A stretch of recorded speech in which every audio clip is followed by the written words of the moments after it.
Now, I'm not going to commit to some bit, okay? Because God didn't commit to the bit of making the earth. He went out there, he fucked around, and he fixed it as he went. And that's your job tonight. Mold this shit out of clay. Do it wrong first. Then figure out how to do it right. Try to do it right. Don't do it right. Do it wrong again. And for the love of God, ice your knee. Yardage. Yardage. Yardage. Yardage. Yardage. Yardage. Yardage. I'm Harmontown.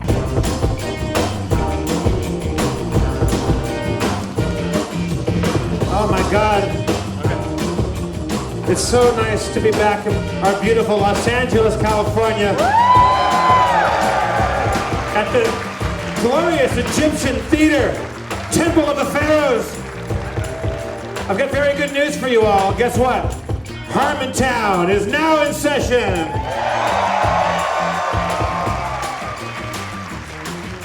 Somewhere among you roams a new pharaoh. Won't you please welcome to the stage the mayor of Harmontown, Dan Harmon. Yo, yo, yo, yo, yo, yo, yo, yo, yo, yo, yo, yo, yo, yo. Egyptian pyramid like King Tut.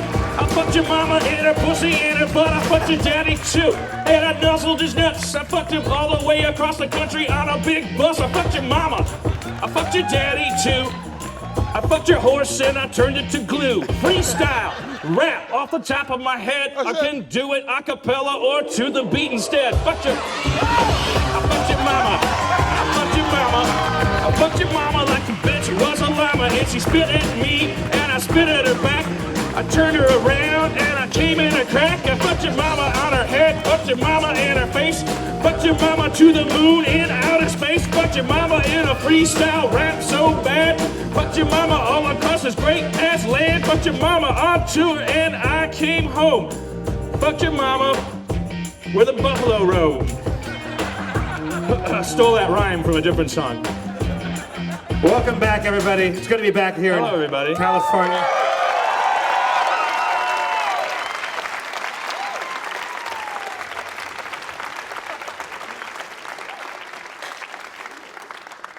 It would have been nice to get some asses in these seats, but it's good that some of you could have turned out. We have about 500 Angelinos in the audience. They all paid top dollar, $10 at least. Some people, Jeff, paid more than that. Some people paid for some VIP treatment. Yeah, there was some Kickstarter nonsense going on that I've never quite understood how you do a Kickstarter to make people come to a show. Not nonsense, Jeff. Harmonsense. Yeah. I mean, there's 500 people here at least, but Dan has already gone to make a cocktail, which is fantastic. Well, because I had to leave mine back there because I'm strapped with all of this equipment. The director of the documentary has put me to work. There's a GoPro camera on my head shooting everybody. That'll get some beautiful images of not you waving, just that light right there. There's a camera on your chest looking up at the camera on your head. Yeah, that's But going to get some mostly- great shots of that camera. But normally you spend so much time. Dan, I mean, I mean, I couldn't do this at home in the bathroom or anything. you spend so much time looking at your feet anyway. There's gonna be a camera shooting cameras. There'll be like a Bruce Lee Hall of Mirrors going on. It's meta, dude. Do you want me to make you a drink while you address the crowd? Yeah, could you please? Jeez. Jesus Christ, man. I'm a fucking showman. I got shit to do. We got so much VIP treatment to knock out, but it's good to see so many old friends too. I mean, like what?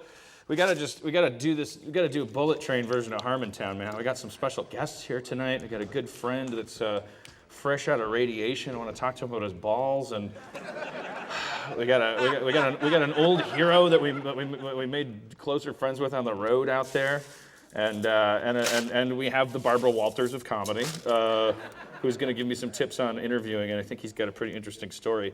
But let's get these jingles out of the way. These are going to be these are going to be a cappella anyway. It doesn't matter. Yeah, But, I don't know any of them.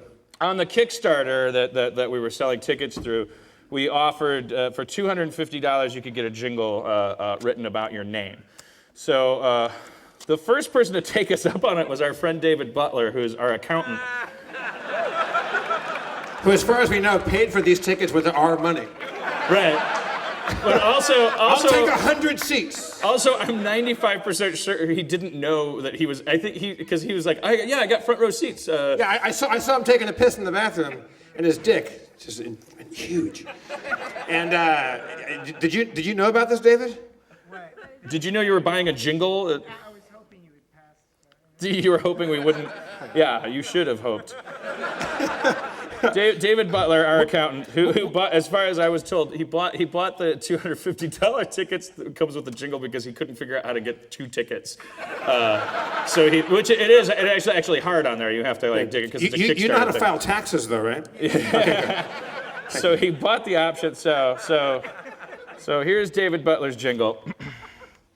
Now, these can be considered works in progress, and also if you're not satisfied, you can have your money back. This one is the only one that we wrote on the bus, I think. And this is kind of a la the same creative process that brought you Pringles Dick and Chicken Noodle Man and stuff like that. Right. So, again, we're workshopping these. But David Butler, if you're not satisfied with this, just don't cash the check, right? Like, that's all he has to do.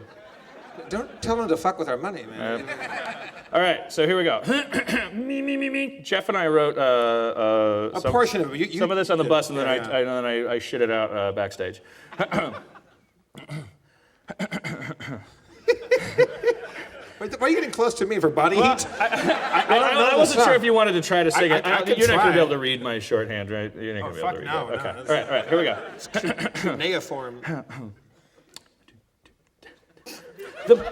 Don't laugh. It's a comedy show. No, okay, I'm sorry. Laugh, but not to my metronome. The butler did it. David Butler did it. The butler did it in the butt. But when David Butler did it, he regretted and he hid it, so he did it, but we don't know what. And when Butler does it, he gets away because it never leaves a single clue. So when you meet a butler, keep your eyes on all your butts, or David Butler will be doing you. Investigators on the scene can never find this butler's nuts and wiener deep in your behind. And when there is no evidence, there is no crime. So the butler does it, but he does no time. The butler did it. David Butler did it. He did it, but we don't know what. It's still going. He didn't use a candlestick. His weapon is a giant dick. His victim is another butt.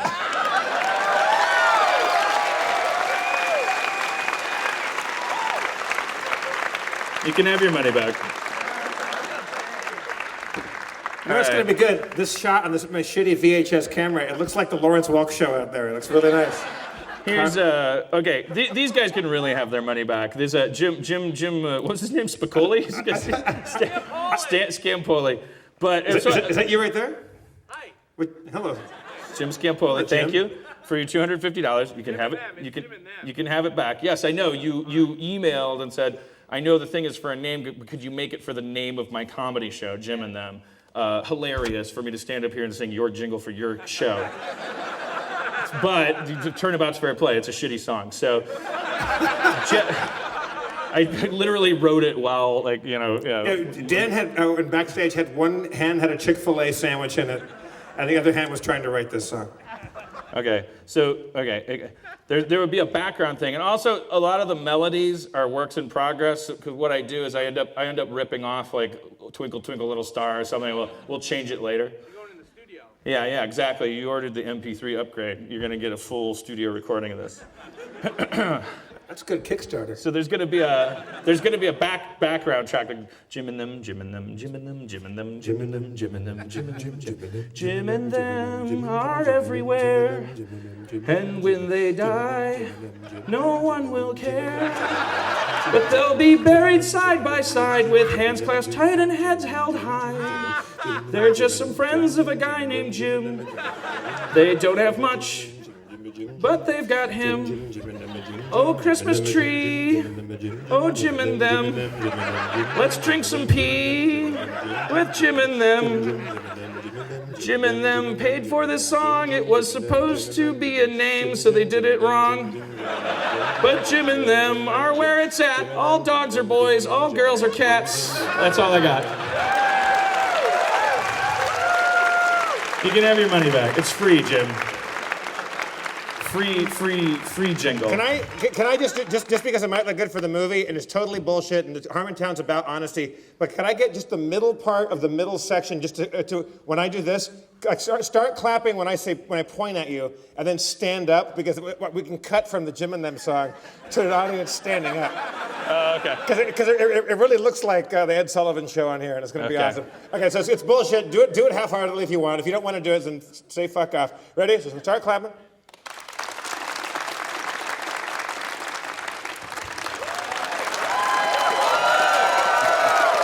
Wow. Thank you. Thank you. All right. God, it's going to be a good movie. Sports Corner!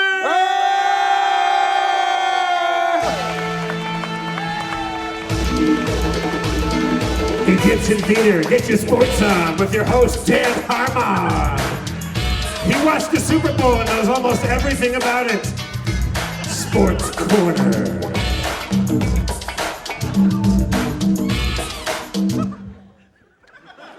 So Dan, What a bowl. yeah, what'd you think? No ordinary bowl, Jeff. Never is this time of year. Now, how do you feel about the city that hosted the Super Bowl? How did they do as a city? Well, it's great when the team can be on their home turf. You know, they always gain more confidence from that. Yeah. So you thought the Saints had the home field advantage there?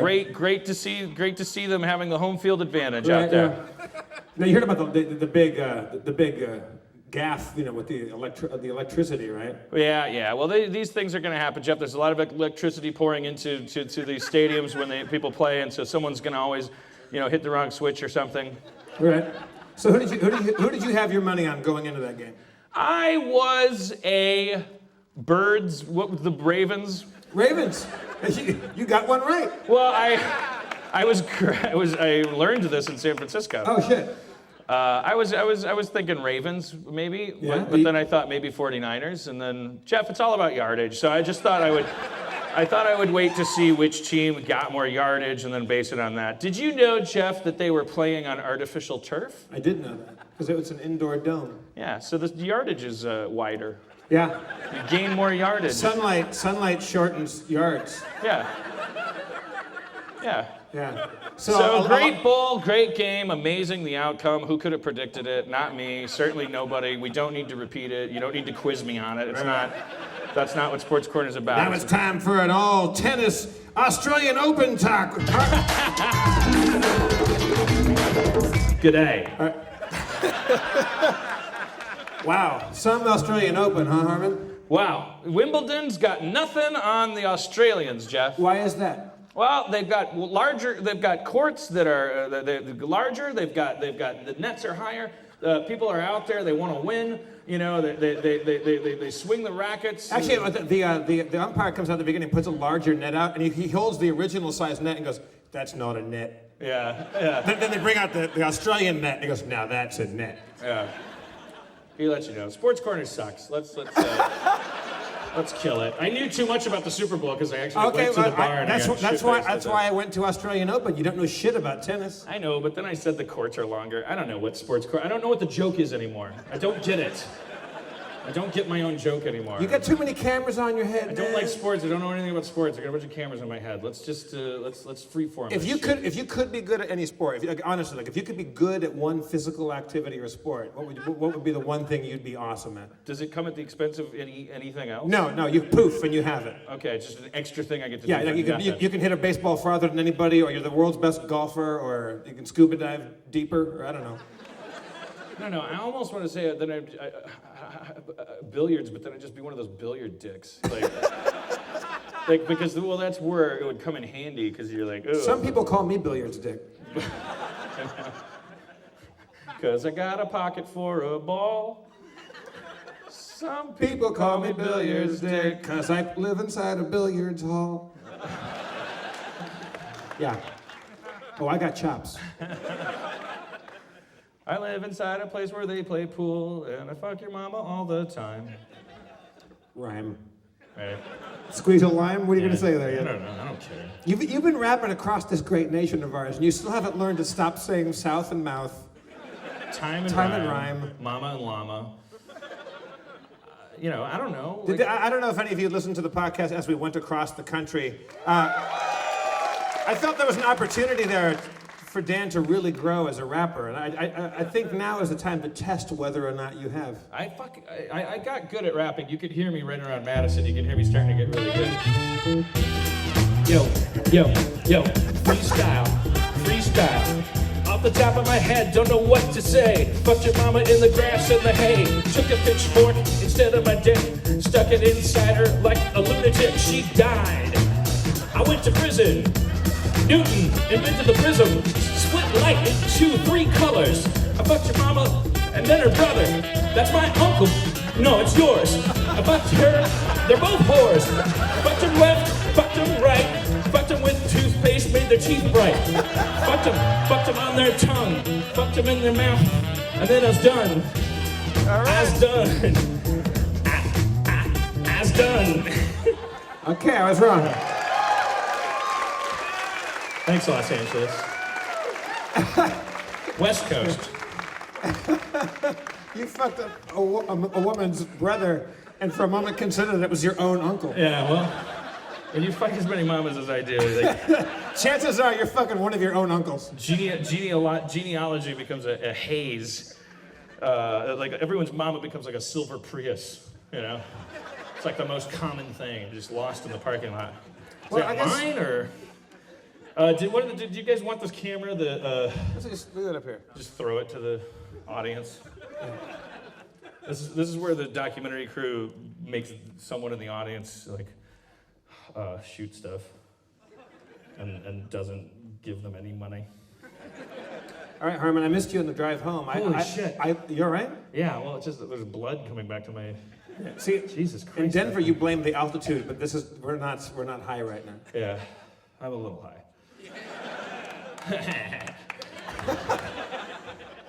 All right, Jeff. But I left you for a while, Dan, and I had to fly off to Vegas to do a thing, and I missed the ride home, the triumphant return. Yeah. What did I miss? I don't know. What you missed? You missed Sad Goodbyes. You missed. Did you see Splinter's blog? I saw when he added an L to his name. Yeah. Yeah, Spencer left this incredibly beautiful, melancholy, YouTube-y kind of clip, and it's. Wait, was he driving during that? He kept talking about he was driving, but he was looking at the camera. I was he worried likes about... to drive out in Simi Valley. He just gets in his car and just drives. And it was really it was beautiful, and it's sadness. He's gonna steal the documentary. We know that. Yeah, he's gonna be that documentary character that everyone's gay for. Ooh, I like that guy. He's gonna be on the cover of the DVD with his beard. He's bigger than you on our poster, I think, isn't he? Like on the. Probably.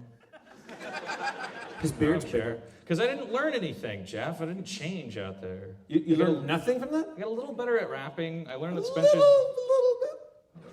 I learned that I'm an abusive boyfriend, but I think I already knew that. I learned that the fans are great. I learned they're good people. I learned that I can do whatever I want, and that I don't know what to do with that permission. Just to bore people, make them sad. Sometimes gross them out. I learned that I smell like an onion. I learned that my hemorrhoid comes back quicker if I'm off my diet. Your hemorrhoid came back in Salt Lake City, I believe. Dan was like he was walking around backstage. Came back in Salt Lake City. Yeah. I think it did.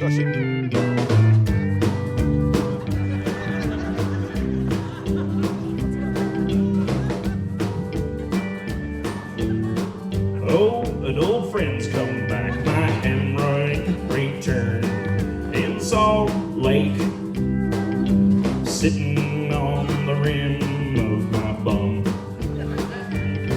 I tried to keep it a secret, but it kept peeking out, and I couldn't help but tell everyone.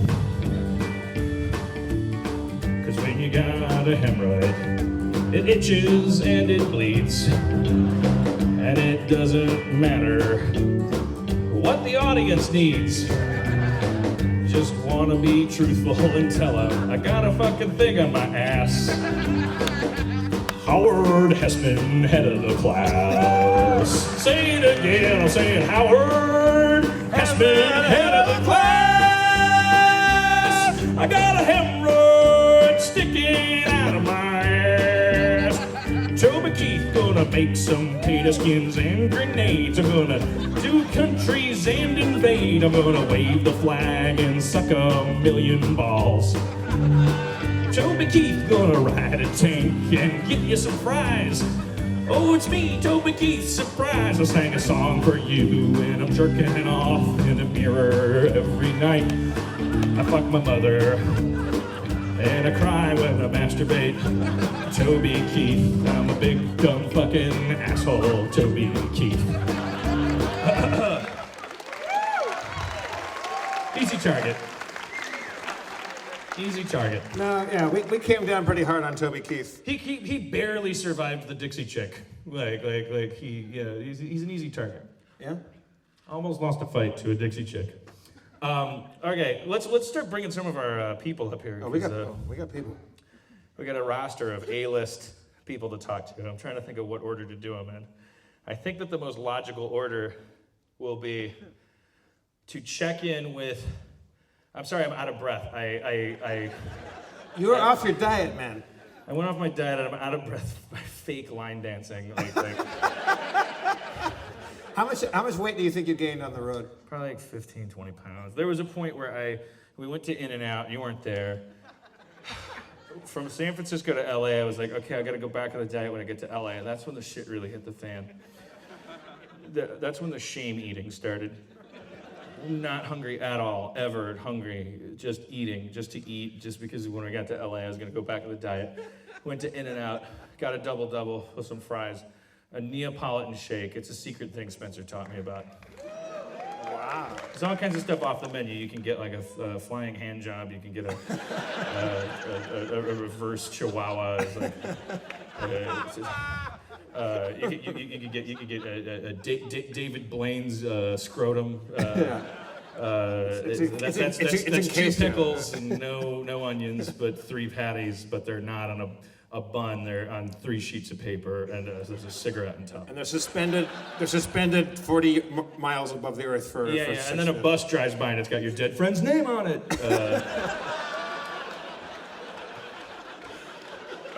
It's only $4.95. It's really a deal. It's pretty great, but it never goes away, and it's slowly it's sadder and sadder.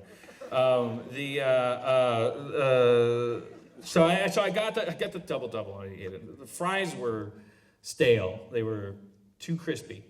Okay? Yeah. You follow me? I got you. I went to an adjacent McDonald's. See, here's where it gets shady. Here's where it gets movie of the week. The bus had overheated, and everyone was watching our bus driver, Jason, fix the engine on the bus. I went to a McDonald's. I was like, these fries are stale. I'm going to get some better fries at McDonald's. I went to the McDonald's.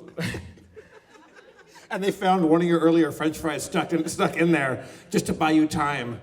To sabotage the engine to go to McDonald's. I got fries, but I'm not going to only get fries, so I got a quarter pounder with cheese.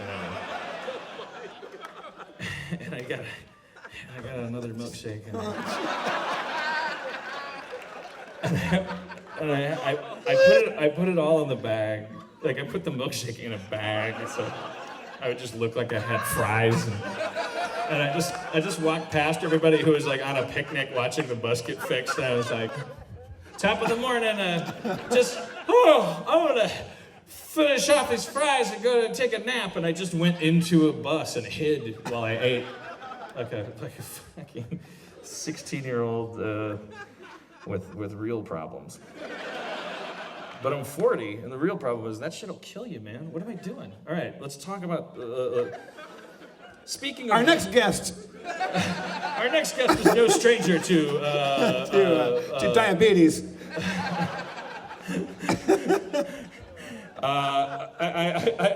Our next guest we kept running into on the road out there, and he's an old hero of mine in terms of performance. Not that I don't want that on him, because I don't have an act, and I'm not doing anything that he would want attributed to him as a.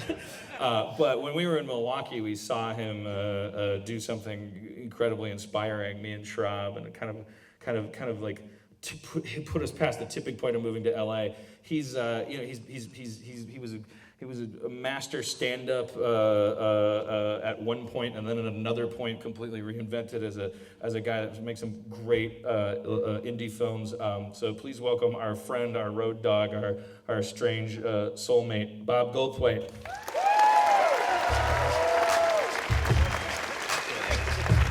I think The mic I'll over just there. let you have this. Yeah. Okay. There you go. Hello. Check one. Hey, hi. Thank you. Hey. How are you? I'm good. I'm good. I'd love to take credit for your comedy styling. Well, you sometimes you have a reputation, like there's stories about you doing some insane shit on stage. Like what was the story about where I please forgive me for not getting the details right. I'm gonna sound like your dad or something. He lit Crispin Glover on fire one time. Correct. Yes. There was another thing. Was like were you opening for Pearl Jam or what? No, I opened up for Nirvana. Nirvana. Okay, close enough. First of all, hello everybody. You know, I was sitting here waiting to go on, and I started looking up, and I was like, I like the theater. It was like this beautiful old theater, and they said, no, we can put some new shit right over that beautiful old architecture and take care of that. This is LA. So I opened for Nirvana, yeah. Which people are always surprised. I met Nirvana before they broke. Kurt was a fan of mine, and he interviewed me on an Ann Arbor, on a college radio station. He wanted to meet me. I know it gets really weird and quiet. It's like finding out that. No, it's fine here though. That's fine. No, it's not. No, it's just fascinating. No, I swear No, to God. it's like finding out. Wait, did you say Kurt Cobain interviewed you on an Ann Arbor, Michigan radio station? It was a college station, yeah. And Wow. So he set up. So he was moonlighting as a college radio DJ during Nirvana? No, but it was funny because like he wanted to meet me, so that's how it was put together. But it's funny because he was quiet and kind of mumbly, and then I'm going like, ah! And so it was really an inaudible interview, But people, when they find that out, it's like finding out that like Jimi Hendrix really liked Buddy Hackett. They really can't wrap their brains around it. But yeah, I did about 15 cities opening for Nirvana. But it was it was a lot of comics. I was like, worried about bombing, but like that never really bothered me. And, What is that like when you go? You're being set up to bomb if you're a comic opening for a band. No one's there. Right. But I also kind of enjoyed that part of it. Right. You know what So how did you do overall? Was it usually like crowds that big you can't even hear them laughing, right? Well, it was about every third show would go okay. The first show I did was in Chicago right after Michael Jordan had retired from basketball, and myself and the Nirvanas knew about as much about sports as you do. Right. Although I didn't even watch the football show yesterday. And I didn't really watch it, but I saw the names of the teams, and then someone brought shots over, and then another guy that's in my cell phone came over, and that's always bad news. And I woke up 5 p.m. the next day. I'm sorry to interrupt you, please. No. Look, if you're bored with me, I know how these stories end. No. I'm not bored with you. This is the story I want to hear, the one that you're teeing up. Oh, so This it is was exactly it was in Chicago, and it was it's like 4,000 Nirvana fans, and Michael Jordan had retired from basketball, and I went out, and I wouldn't do this now because I actually understand that everybody has feelings now, but I went out and I said, "Hey, Chicago, how are you? I feel bad for Michael Jordan, but for $40 million a year, I'd shoot my own dad in the fucking head." And there was this noise that wasn't even that groan. It was more like, ah! like in my mind when I retell the story, the pit stopped moving. But. I Were actually you in got that hit moment with a where you- teenager once when I was doing the show. When you do something like that, like you're Yeah. not sitting backstage. I mean, maybe there's like 5-minute period backstage. Do you see that shit flying off of my walrus beard? For you in the podcast audience, there's shit flying off of my beard and mustache that I haven't trimmed for 30 days. So you're in the wings and you're kind of like maybe in your head you're going like, I think I'll do this. But are you also thinking about their reaction, or are you thinking like? If I know the truth, and I never told this part of that story, was I actually said that to Kurt as I was walking the stage. I said, $40 million to shoot my own dad in the fucking head. And then I went out there and I said it, and and then afterwards, he goes, I can't believe you said that. Did he like when you said it to him? Did he go like, "You gotta do that on stage"? There's a Kurt Cobain impression that I'm working on. I don't know. You gotta do that on the stage. That would be if Bob Goldthwait. If Kurt Cobain was a horny bear, that's what that's. Where's you gonna do that on stage? I wanna rub bees on my dick. So, yeah, so actually I remember when I got off, he was truly like the only one laughing in the venue. He was behind an amp. But, yeah, so Have you ever gone on stage and told Kurt Cobain blowing his head off, Jeff? myself? Yeah. Oh, no. I'm kidding, of course. Oh, you mean, oh. I Well, mean, no, I actually had a thing. that story comes full circle in a terrible way, is what I'm saying. Yeah, I feel like a bus should go by right now with his name on it to really bum me out all the way, amazing. Jeff. Hey, look at me from this angle. Look at me from this angle. Just from that angle. Just that specific angle. I think his most amazing power was that the amount of women he banged. Oh man. That's the real David Blaine magic. Somebody told me a story. This is horrible gossip, but what is my show? Quality journalism? Somebody told me a story. It qualifies as an urban legend because a friend told me about the friend. So they said he went on like a blind date, like he got hooked up with a chick, and he asked a bunch of information about her, including like information about like some recently deceased like loved one, and then he did that thing on the date. Like he was just, let's get some pinkberry, and then he was like, hey, somebody valuable to you is in my shirt, and kind of like opened his shirt and had cigarette ash, and it said like Ralph or whatever, like used it as a date thing. Wow. I don't know. I would have went with it in my pants. David Blaine, get up here! Let's bring David Blaine out! He's not here. No, but yeah, I heard David Blaine used to like hang out with Leonardo DiCaprio. When people would come up and say, "Hey, can I get a picture?" David Blaine would just frame out Leonardo DiCaprio's head. This is back in the day before digital, so when they got it developed, they would have. I always thought that was kind of a cock, so I don't have a problem taking David Blaine down a couple notches. Okay, it happened to me. I love Leo. So what? So you're out. Why are you out there on the road? Why did I run into you in my underwear Because after yelling at my girlfriend in a hotel? Like, Yeah, why? that was a nice icebreaker. I don't know why. Well, you guys were fighting. The in the document. room. Could you hear us? Oh yeah. You could hear me? Yeah. I think you said you couldn't that night. I heard you when I walked in. When I came down the hall, I heard you fighting. Oh fuck me. I mean that. Well, so the documentary But it crew. didn't sound like I gauged it. I was like, is this 911? Nah, this is just. No, this is just they're just whole rehashing sad shit. fucking codependent. Because the like, people next to us they were more of a dick in the ass. That woman that came out and yelled she at had us. like autistic kids or something. Yeah. It sounded like she was skinning an autistic kid. It was just like, yeah! I just put my babies to bed. I go, whatever you're calling it, lady. But remember, she yelled at us for being in the hall. Yeah, she did. That was She had a the bad outrageous attitude. thing. I was yelling at my girlfriend. I was doing my Kevin Spacey. I call it my Kevy Spacey. I like the fact that you, a family, and 80s comedian Bobcat Goldthwait, and I'm the only one not screaming. Why am I the quiet one here? Yeah, why am I the one? Hey man, we could all just, keep it cool, all right? If my career has taught you anything, it's shh. That is hysterical. I had never put that together. You used to be famous for screaming. That's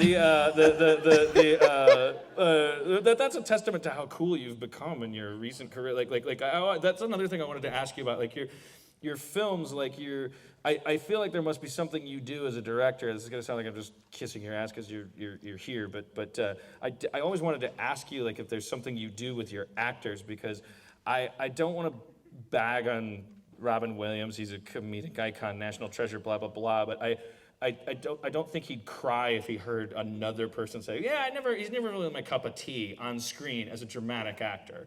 But then your movie, where in that first act where he's relating to that kid who eventually autoerotically asphyxiates himself and he. Spoiler alert. Yeah, well, that's the first plot point. Like, if you haven't seen it, who cares? Yeah, the kid dies jerking off. Father of the Year. World's Greatest Dad. World's Greatest Goddamn Dad. It's the third time I've done that But to what you. is Father of the Year? Is that That must be some movie with. Is that It's like Billy Crystal I or think. something. Yeah. Oh Jesus. that's And Robin Father's Williams Day. is a, Father's Day? I don't fucking know. Well, let's make a movie called Father of the Year, so that I stop being wrong about it when I ask you about it. sequel? It'll have to be a flashback. Oh, remember before my kid died? It'd be like the Muppet Babies of autoerotic fiction. I found Robin Williams like absolutely resonant and relatable and compelling in that movie. Not only is it the first time I liked him in a long time as a dramatic actor, but it is the first time that I've ever seen a story about a dad of a teenage kid. I'm 40 years old now. I should have had a kid a long time ago. I'll probably have one at some point. You listening? Not if you keep yelling at her. I don't know. Yeah. No, are you kidding me? That makes her eggs drop. Yeah, I'm sure that is. We're like cats. It's like the barbed penis. Again, I wasn't nervous for either of your safety when It's I just heard just fighting white scene. trash mating dance. That's It all was you're like doing. so played out your argument. At one point I heard you go, line. It's just You're off book and you're the confusing guy behind me. a curtain. Yeah, it's I did you a favor the day I met you. I did you a favor the day I met you. Now you want more? But I will strangle you with this plastic thing that holds six packs together. okay, You're so a fish to me. so if we were Just so now I know. if you were in a movie with me right now, I'd say, Dan, that was really good. Let's just do it again, and we have mics. Everybody can hear you. Just... That is often the note I get from. Well, for me, you know, I mean, that's like I always thought I had to make the craft service people laugh, you know. So I was like, you know, I do still say that I'm a really bad actor, and I think maybe part of that, if people do like the movies I make, you know, you can ask Marin. I just worked with him. I don't know if I did anything for him, but I'm not gonna ask Marin anything. But, he's gonna go wah wah wah. but. You know, Robin and I have been friends. Mark Maron, everybody. There we go. Mark Maron to the stage. Just come on out. Yeah, let's get him up So, here. Mark Maron. Yo, it's Mark Maron. Yo, Mark Maron, why you staring? Is your mama rockin' Sharon? Gonna fuck her like Sharon Stone.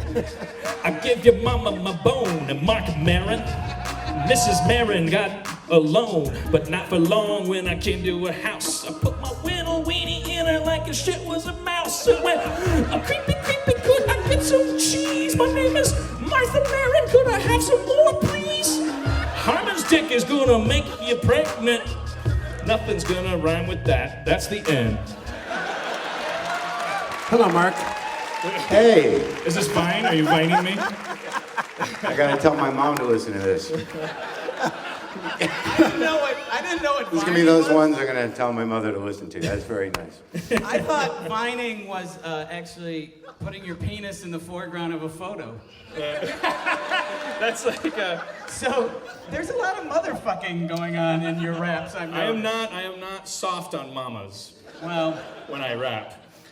I don't get recently- to use the N-word, so I just fill my styrofoam peanut is fuck your mama. So that's your analogy for the N-word, is your mother? No, I'm just saying, like, if I could use the N-word, my raps would be That's filled with why it. he's the master, ladies and gentlemen. Bam, right for the boiled it down. So your mother's the analogy for the N-word. He's the Barbara Walters of comics. I'm not sure I like that so much. I saw that written about you, and I thought that was. I immediately knew that you would not like that. So I thought was amazing. I'm an annoying Jewish woman at podcasting?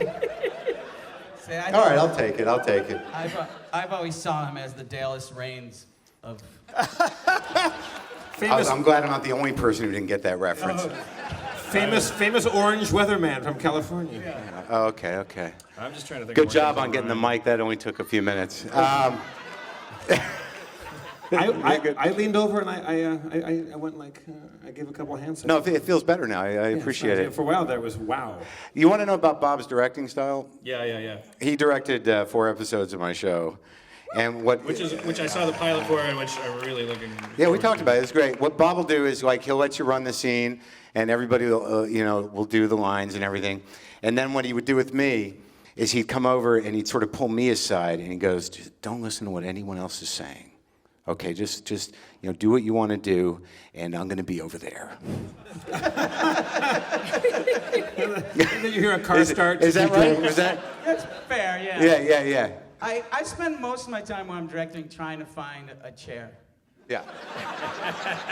Taught to me by the great Richard Donner, actually. I was in Scrooge that he directed and A Tales from the Crypt. And he's like, "Kid, you want to learn how to direct?" I go, "Yeah."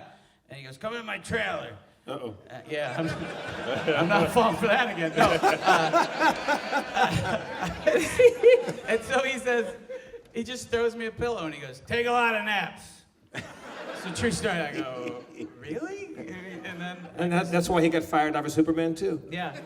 That's what I always told writers, like young writers. You have any advice for young writers? I'm like, go take a nap. Like you're young. Like don't wake up until the pressure's on. You sit at the computer and you look at the screen until you go, "Fuck," and then you jerk off. Yeah.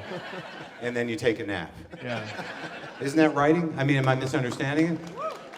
Get as short a deadline as you possibly can from anyone that's willing to pay you for anything, because if they give you 9 months, you will find out what happens to your body if you masturbate for 8 months and 3 weeks.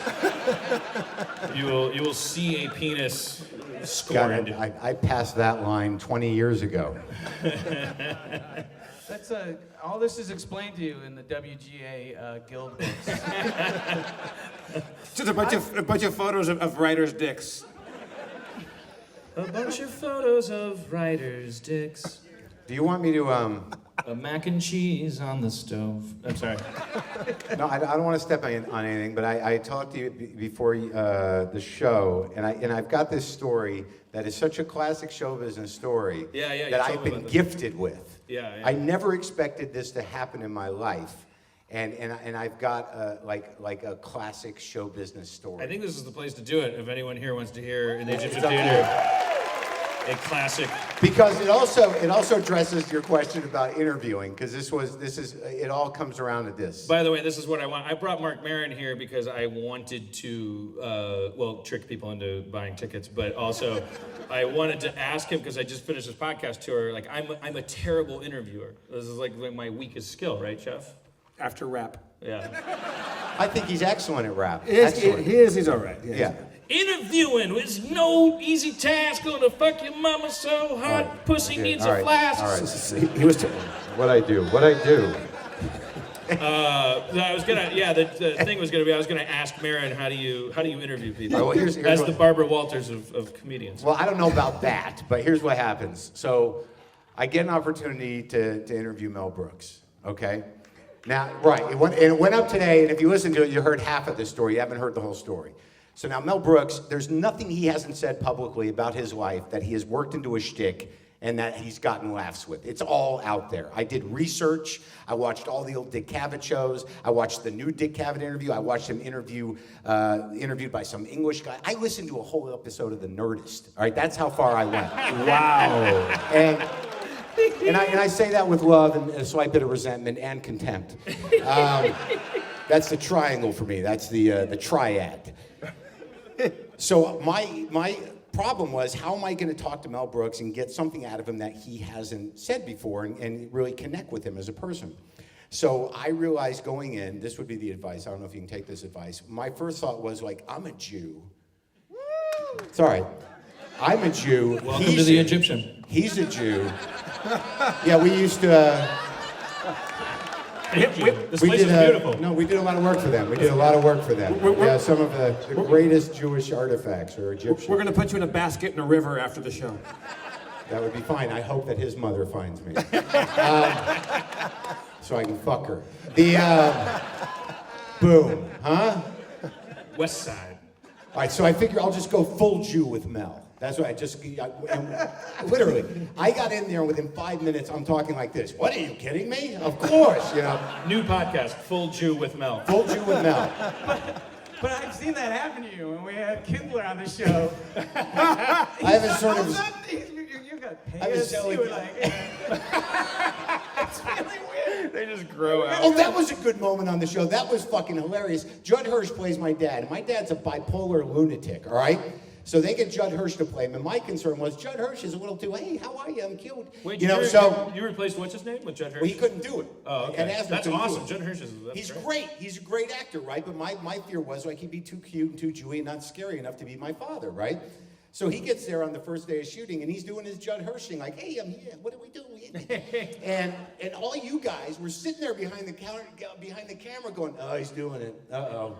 Oh, boy. And Independence Day. Right, and then there was that moment where I'm like, he's an actor. Go tell him to be scary. And then you went over there, and I think you said, Judd, can you turn down the Jew a little bit? Is that what you said? Yes. Could you just leaven it 1/4 inch? Could you just snip a little bit off the end of it? Or snip less, right? I don't know. That always confuses me. No, because I always. What do I say about this? He was great, by the way. Oh, you know, my favorite part of that was we got done with that episode, and you go, Mary goes, I think my real dad's gonna sue me. And I go, he should. That may happen. All right, Mel Brooks. Yeah, I back to don't Mel. know. I don't want to take up all your time. I got to tell this story. Full Jew. Full Jew. So I talked to Mel Brooks. I'm talking to him. We're getting along. We're hitting it off. There's a couple of great moments in the podcast. One that is not actually on the podcast. Mel Brooks looks at me and goes, I'm going to give you something exclusive. And I'm like, fucking great. He goes, I'm at the Fox commissary. I see Gene Wilder sitting with a legal pad. And I walk up to him and go, what are you writing, Gene? He goes, Young Frankenstein's an outline for a movie. And Mel Brooks says, I said to Gene, we're going to do that movie. And Gene said, you got to get me out here. And Mel Brooks said, I'll get you out here. And Gene says, I want a cottage at that, and then Mel Brooks goes, what the hell is that hotel? What's that hotel? And I'm like, I don't know what you're talking about. You know that it's a hotel. It's in Bel Air. It's a hotel. And I go, you Beverly Hills Hotel? He goes, no, it's in Bel Air. Hold on a minute. I'll get it. And then he stands up and he goes to the door where his assistant is. He goes, what is that hotel? It's in Bel Air. It's on that street. What is it called? And I hear the assistant go, I don't know. He's like, look it up on the thing. All right, so I hear her clicking away, and he goes, it's in Bel Air. And she goes, is it the Bel Air Hotel? That's it, the Bel Air Hotel. Wow. And he comes in, he sits down, he wants a room at the Bel Air Hotel, he wants a supply of Earl Grey tea and a supply of digestive biscuits. And then I'm like, yeah, and he goes, that's the whole thing. All right. It's huge, it's beautiful. It's just, he got that out of Mel Yeah, Brooks. yeah. That's amazing. He's a master. All right, so here's what happens. Here's what happens. So I do this whole interview, and Mel, so he takes a liking to me, and he says, you should be doing a talk show on television. And I'm like, great, make some calls, let's make it happen. I want a cottage. Right, yeah, at that hotel. What's the it's name? in Bel Air. I need Red Zinger. What's at that? It's behind the bar. It's at the Marmont. Right. It's a bungalow. What's it called? Yeah. So he then goes, you got to talk to Carl. You got to talk to Carl Reiner. And I'm like, that'd be great. He goes, I'll set up for you. I'll call Carl Reiner. It'll be great. And I go, how is Carl Reiner? And Mel goes, he's about 80%. All right. Hold on. This is great. That's okay. awesome. So then Mel goes, you know what? I'm going to walk you out. And I'm at Culver. I'm on the second floor in an office building at Culver Studios. So I walk outside. We walk down the hall. I go, thank you, Mel. And I got my boom and my bag and everything. He goes, you know what? I'll walk you down. So then we walk down, and I go, all right, well, it was great, Mr. Brooks. He goes, I'm going to walk you outside. So we walk outside. We're standing outside. I go, well, thank you again. He goes, where's your car? And I go, it's in the parking lot. He says, yeah, I'll walk you to your car. So I'm walking with Mel Cape Brooks. Fear. Right. I'm walking with... Exactly. Ladies and gentlemen, Except Mel it's Brooks. hilarious. You would love him to be here. So then we walk to the parking lot. He goes, which car is it? And I go, it's a Camry. He goes, and he points at a Bentley. He goes, oh, I thought this was it. Why'd I walk you out here? And he goes, which Camry? I go, it's that one. And I walk over to the car. I'm like, thank you, Mel Brooks and Mr. Brooks. And he goes, no, I'm going to watch you put your stuff in your car. So I put the stuff in the car, and he goes, you should have a talk show. And I'm like, make those calls. He goes, you talk to Carl, right? All right. So he sets up Carl. So I go to Carl's house. There's a whole other series. There's a whole other Jewish experience. I go to Carl's house. I'm greeted by his nephew and manager, George Shapiro, who's in his 70s. All right, Carl is going to be 91. He's like, these George kids. Yeah, right. George Shapiro comes, he greets me, he talks about Seinfeld for 5 minutes. There's a publicist there, there's a chair, a couch, and then Carl comes down and he sits in a chair, and I mic him up with the boom, right? And we start talking, right? And I say, so you and Mel hang out every night, I heard. He says, he comes over here every night, we hang out. I'm like, what do you do? He goes, it has to do with chicken feathers. Maybe I'll tell you. Fine. So I'm sitting there talking to Carl for like an hour. While I'm talking to Carl, George Shapiro is in a chair directly across from us. The entire time, he's in and out of this. But when I finish the interview, Shapiro's the first one to get up and go, God, that was great. That was a great interview. All right. A couple of things happen real quick. I'm getting to the punchline. You're doing fine. In the middle of the interview, he says, did you see that show on PBS about the Jews in the Broadway musicals? How many Jews were involved in Broadway musicals? I go, I didn't see it. He goes, I never knew there were so many Jews involved in Broadway musicals. There's a whole list at the end. You got to see it. I'll show it to you after the interview. I'm like, fine. So we finish his fucking interview. All right, I talked to him for like an hour and 15 minutes, and then he says, I'm going to show you the thing. He starts playing with remote controls to find the thing on the TiVo, right? George Shapiro goes, is there ice cream? All right. Shapiro goes, and he gets a box of ice cream sandwiches, and he hands everyone an ice cream sandwich. So now we're eating ice cream sandwiches. Carl is figuring out the TiVo. I want to be Jewish. Huh? I want to be 90. So he finally figures the TiVo out, and he starts the documentary at the beginning. So I'm sitting there with an ice cream sandwich thinking, am I going to have to sit here for a fucking hour and watch the whole thing? I mean, it's familiar to me, but it's also a little peculiar, right? So we're watching that, and I'm just sitting there, and we're eating the ice cream, and I'm like, yeah, George Gershwin, and we're talking. And then the phone rings, and I see Carl pick it up, and I'm putting my shit away, and he goes, hello? Yes, it was great. It went very well. Yes. And he holds the phone out, and he looks at me, he goes, it's Mel. So I pick up the phone, I go, hello? And all I hear is 80%, right?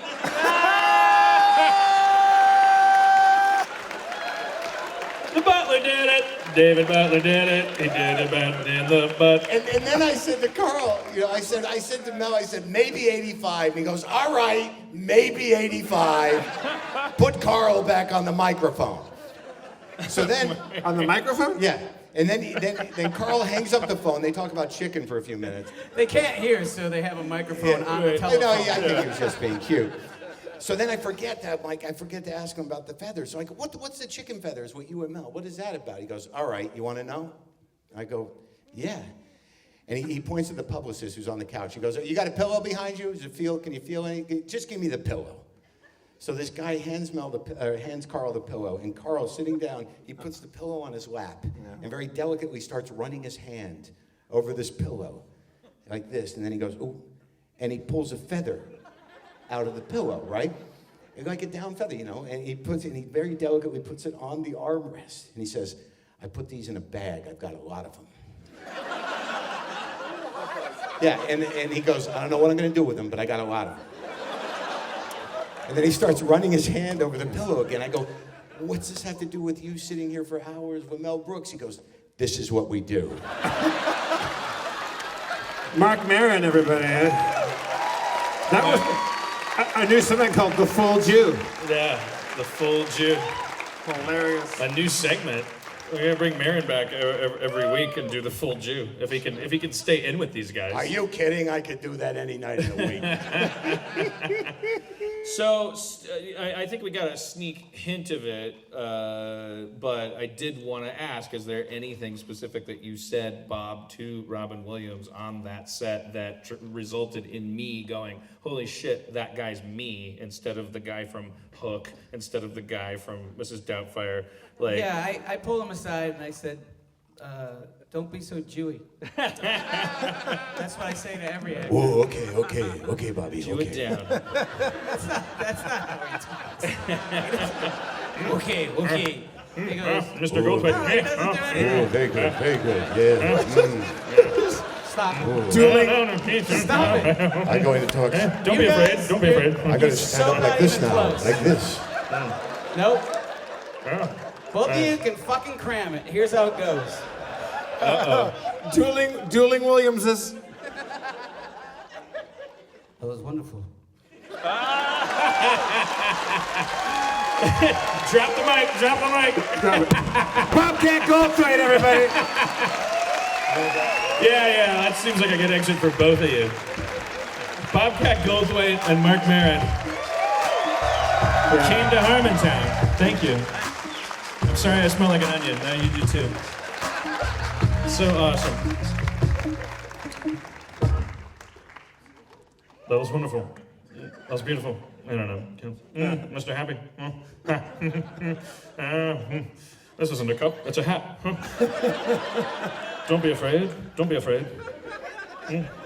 Oh, so many people out there. Oh, so I feel like my dick could fuck everyone.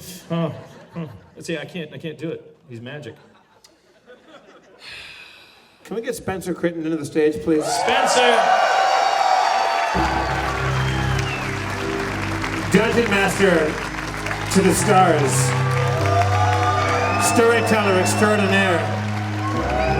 He approaches the stage, clad in red flannel. His beard is both inviting and repellent. He is the master of all worlds, inhabitant of none. Spencer Crittenden. His name was improvised by Chevy Chase. Spencer Crittenden. Hey, Spencer, welcome back to Los Angeles, man. By the way, I'm sorry, what a fucking asshole move that was. Rewind, edit that out, say that again, and go. Spencer, welcome back to Los Angeles. It's good. You know what I love about cookies? A booyah, booyah, everybody booyah. A booyah, booyah rap, special booyah rap. Got a booyah rap about the word booyah. Now I'm gonna tell you about how to cooyah, booyah. All right. All right, So do it again. For real, I won't do it again. Spencer, it's great to see you back in Los Angeles, man. It's good to be back in Los Angeles. What can I say?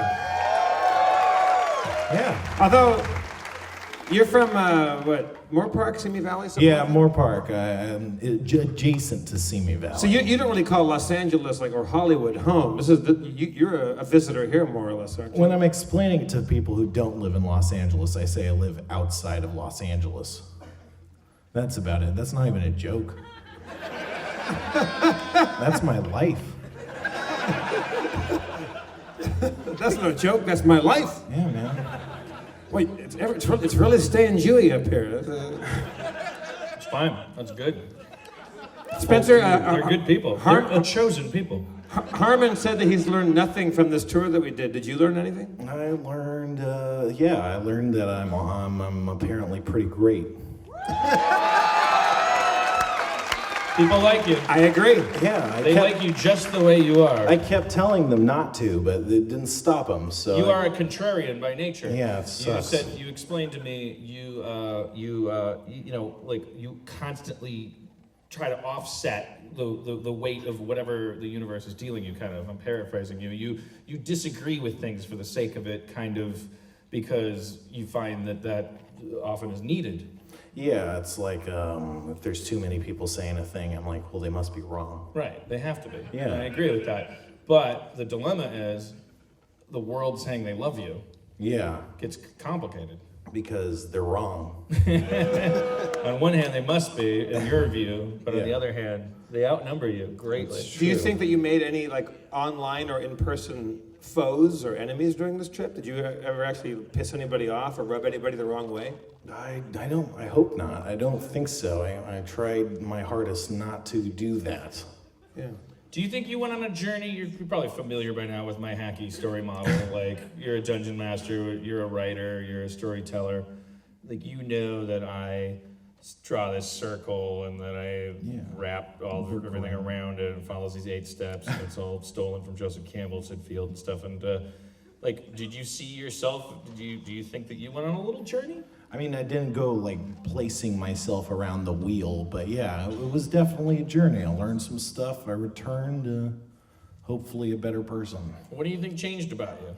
What's different in your head? I think that before I was really afraid of social interaction, but you know, when you're friggin' talking to like 30 people who are mostly wasted in like a bar, like 20 times, you know, in a row. Yeah. That's the worst. So everything else, anything That's else as bad as it gets. Yeah, so like literally I was coming home and I was like, my friends wanted to hang out and I was like, 2 people? That's workable. Yeah. So. I hear our $1,000 VIPs down here talking about their character sheets. They're discussing D&D strategies. We have two people. Wait, for $1,000 you get up on stage and play D&D? Yeah, it's fucking a real Spencer. deal. Spencer is a rock star. Wow. Nobody would have paid $1,000 just to get up here. Mark Maron only did it because he wants to plug his IFC show. You know. All right, yeah, the new show Marin starts in May. No, by the way, yeah. And also, he didn't really do it to plug it. I did see the pilot, and it is. I think he's got a straight shot at it. And Bobcat, we didn't plug it. We're not really a pluggy show, but Bobcat's new film is God Bless America, right? Yeah, go check that out. Also, shit, we should have talked to him about his Bigfoot movie too. You tried to show me the trailer for it after I abused my girlfriend and came to your hotel room, and you offered me your pizza and tried to show me your trailer on the shitty Wi-Fi at the hotel. But anyways, just Google Bob Goldthwait. What's your relax? It's not the goddamn 50s. Just go out there and consume his work. He's out there working for you. Assholes, terrible people. It's fitting that this place is called the Egyptian. You're a bunch of tyrants, pharaohs. This is the dark point of the show. This is where it fits into the story circle. This is the atonement. I hate you. I hate Jesus. I hate my father. I am my father. Jesus is my father. You in the podcast, I'm ripping open my shirt. There's blood everywhere, bleeding out of my nipples. I'm pissing into a jar. There's a dreidel in it. There's a bullwhip up my ass. Now, woo! Resurrection. Now we're back. Let's have some fun. How was I derailing when I got excited about something? That's why I was derailing you guys. You came up and you sat down and then God damn it. He was just asking me how I was doing. That's like, it was a big deal. I know, but I thought of something for some reason. I thought of something so important, otherwise I wouldn't do that. You said your story circle about him changing. Yeah, that was anybody? later. Chevy Chase. You were about. Oh, Chevy called me back. That's all it was.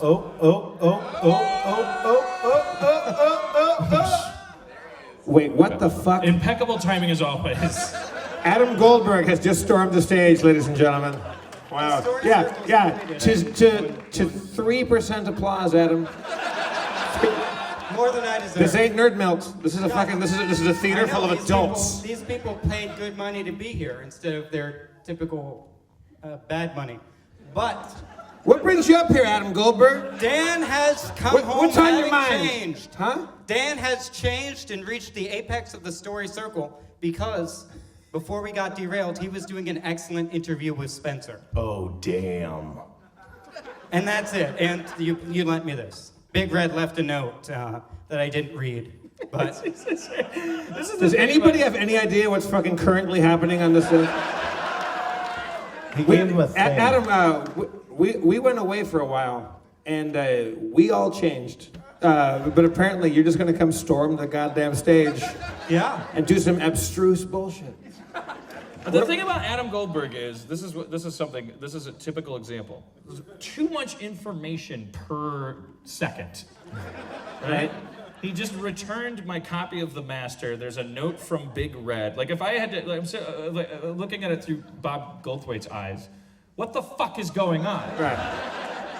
What would I need to do to explain to Bob Goldthwait what is happening? I would need to extrapolate that I borrowed him lent him my master DVD, blah, blah, blah, blah, blah. Then you get into who is Adam Goldberg.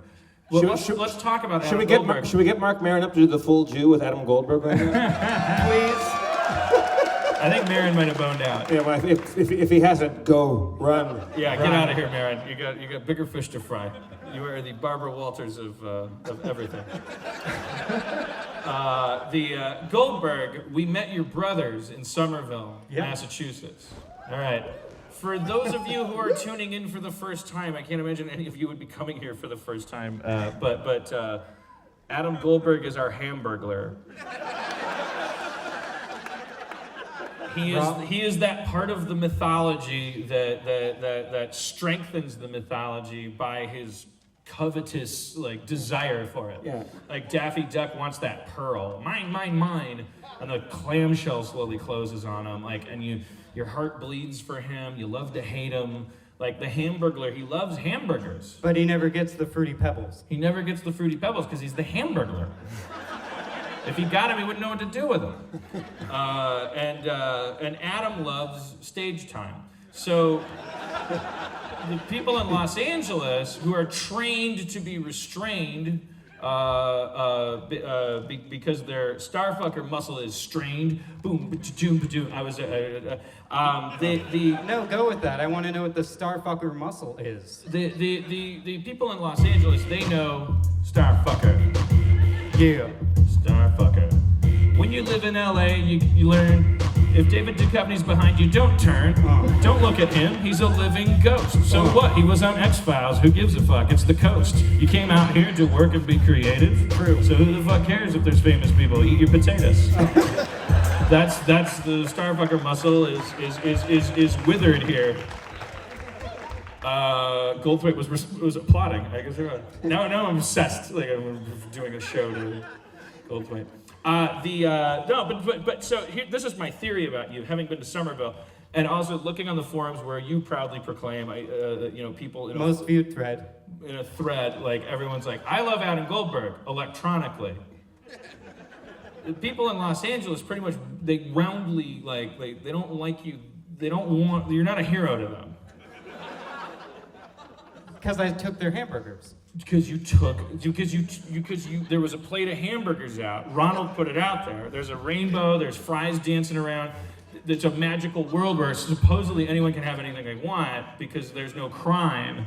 And then to you, to them, you represent it's like, oh shit. So then I think they go, hey, I want to get up on stage too, but I don't. Fuck this guy. That's what I think they think. Wow. Bullseye. Bob Goldthwait's back on stage, everybody. I'm Mayor McCheese. Wait. No, you're done. What's happening? You're done. I'm retiring. What's happening? I'm retiring as a character from Harmontown. Bob Goldthwait just bounced Adam Goldberg off stage. Okay, thanks for coming. That was great. He bounced it. Bob Goldthwait. World's most famous bouncer. Boy, can you come every Monday to Meltdown? That was the best. I know. I mean, it's not now. So here's what happened in Somerville. If I'm ever a beloved comedian in my, down the road, I'm just gonna go to other people's shows and just shoo people off the stage, like the Sandman at the Apollo.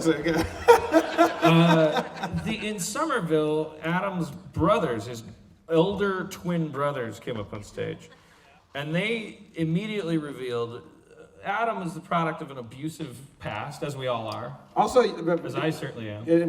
just real quickly, there were twin brothers, and you called one of them fat.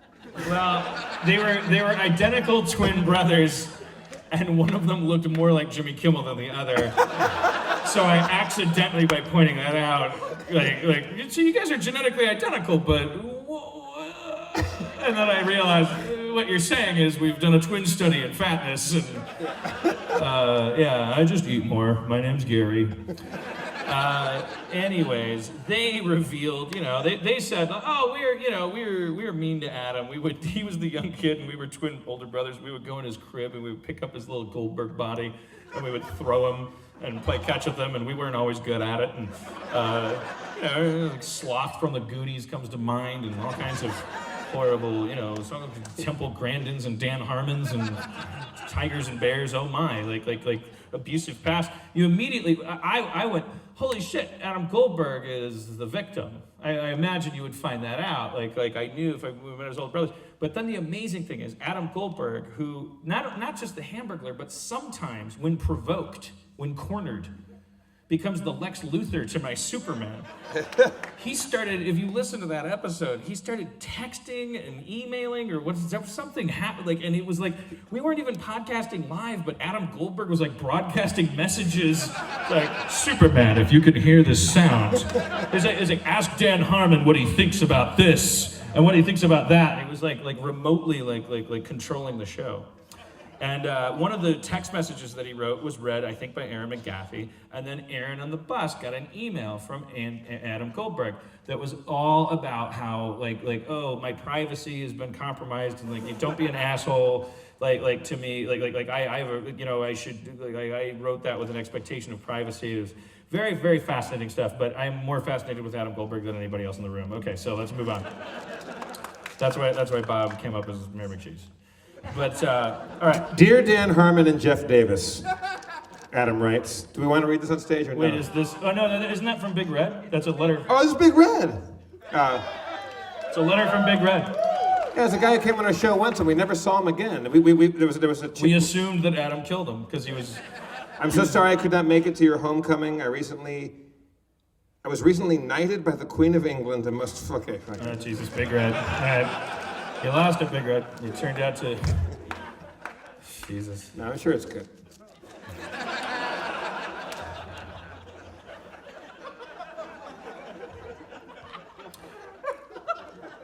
How was the master? It was... for the first 20 minutes of that movie, I couldn't wait for it to be over so I could go tell everyone I just saw the best movie of my life. And then for the last 80 to 600 minutes of it, I was like, okay. Kind of riding this porpoise to the bottom of the ocean. Ocean depth in that metaphor is movie quality. And porpoises are deep sea animals. Yeah. Or not, or look, I'm not a metaphorologist. I'm just a guy that wandered into a fucking movie. But Joaquin Phoenix, fucking, what's his name? Fake Jack Black, Philip Seymour Hoffman. Amazing. See the movie for Jesus Christ, some actors, holy shit. Jesus. Well, damn Christ. Jesus fucking Christ, Jeff. Take it easy. Jesus fucking Christ, Joaquin Phoenix, so fucking good. Let's meet our $1,000 D&D people, shall we? What do you... Wait. No? We got another guest. We do? Dude, his ball got cancer. He just came out of radiation. David Blaine, everybody. Welcome David Blaine to the stage. Now, who is it? It's our very good friend, my podcast buddy, who the ratio of how much time I've spent with him to how much I love him is more concentrated than any human being I know. Get jealous, feel the jealousy, embrace the jealousy when you watch me make mad verbal love to Duncan Trussell. Duncan Trussell. Yo, Duncan Trussell. Yo, gonna have a drunken tussle with Duncan Trussell. My name is Russell Simmons. Gonna give it. Little Gibbons got a cancer in my ball. Gonna talk about it. Got some radiation.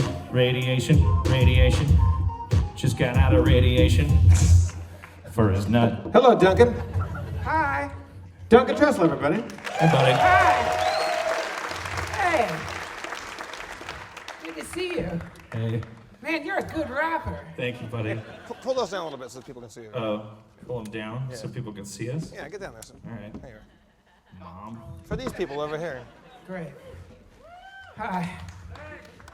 Duncan has an amazing podcast that everyone should listen to. I was a guest on it. I listened to that episode and loved it. And love you. We had a big Love you talk too. about robots and the future of sperm and Oh yeah, man. We got into the singularity, and we really hit. You know that wall you hit sometimes, where you run out of words and you're just sort of stumbling around. That's my favorite place to get to. We definitely got it's a place there. called love. I love you. I love you.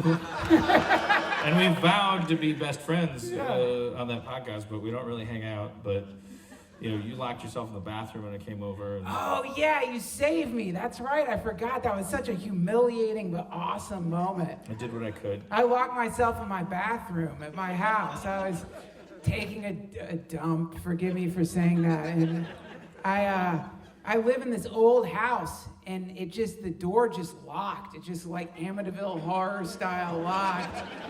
And it's summer. It was summer, and it was so hot in there, and I started hearing the narrator from those death shows in my head. Like, he didn't realize this would be the last dump he ever took in his life.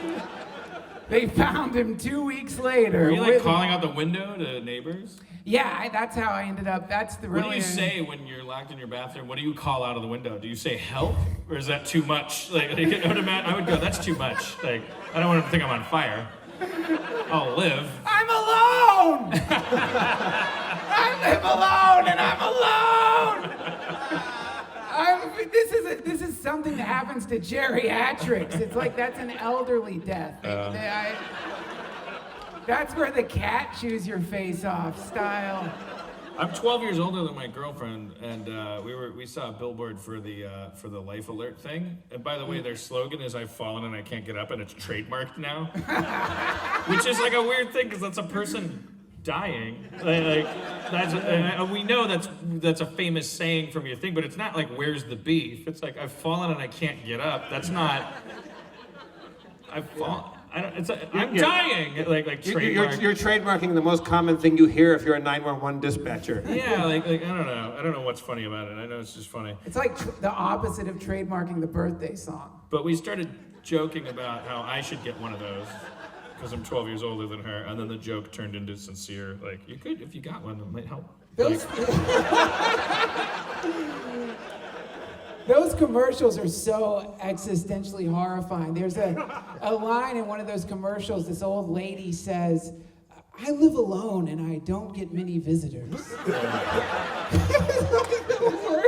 It's the worst way to end up. Well, we're born into these bodies, and then we're like a whole. So there's a brain, and then there's the puppet, and the puppet's made of meat, and then there's maybe a god, or maybe there isn't, or somewhere in between. No idea what's going to happen when we die. We just know that it's going to be a drag when we do. It's not going to be fun. No one ever has fun when they die. Nobody. Oh, I know. Steve Jobs said, "Oh, whoa, whoa, whoa," or whatever. But I think he was like, "Oh, whoa, this hurts." Like, or wow, or yeah. We don't. I don't think death is that bad a thing at all. That's what I'm fishing for. My recent run-in with cancer made me think that it's not. Well, for one, the one thing you realize is that this is not new terrain. Like, you realize there's this well-worn path into oblivion that they've worked out for us already. like other humans, or for humans, yeah. Like, just the medical system. I mean, dying is so good these days. The drugs are so good, man. The narcotics are incredible. Steve Jobs said, "Wow, wow, wow," because he was on Dilaudid and narcotics, and then maybe he saw God or something. But there's this thing Ram Dass says, which I've thought about a lot. He says, dying is safe. And it is. It's like a very safe thing. It's the most normal thing that can happen outside of being born. That is true, because like rocks are dead. They're everywhere. Like aluminum is dead. It's the most abundant element in the Earth's crust. Yeah. So it's like no big deal to be dead. Yeah, it isn't a big deal. I mean, thank goodness It's as easy as falling off a log in a very specific angle that snaps your neck. It's preferable to living forever. Yeah, probably, because forever would be. Yeah, there is no. I mean, it's one of those things that like we always, everybody in this room is at least 25 or whatever. They've all been down this road of like, okay, yeah, because you're a human being. So if life wasn't scarce, then it wouldn't be valuable, and you wouldn't enjoy it and all that stuff. But it's like it's one of those things like when your mom says, "Oh, those guys that beat you up shouldn't be your friends anyway." Like you hear it, but hearing it and understanding it are separate from like realizing it in your heart.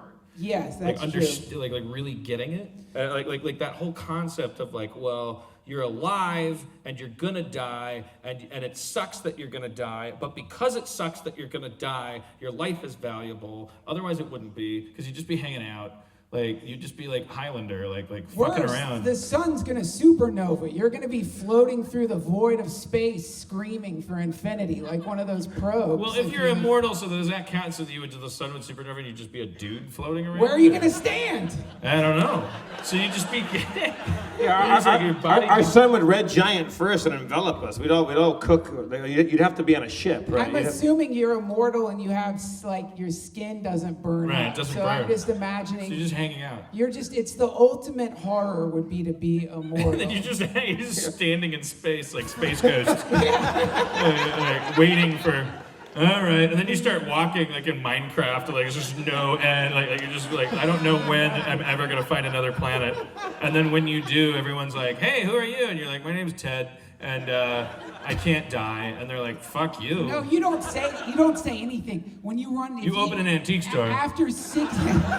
And you wear a trench coat and you fucking walk around New York being bitter. They start a religion about you. You become a shitty deity. And you'd be over it. You'd hate it. Yeah. Like, everything would be, nothing would be exciting. You'd never be able to love anyone. Well, this is the Alan Watts idea, where he says, if you live forever, you would try everything that you could try, till eventually, if you were God, you'd be like, oh, I wonder what it's like to be mortal.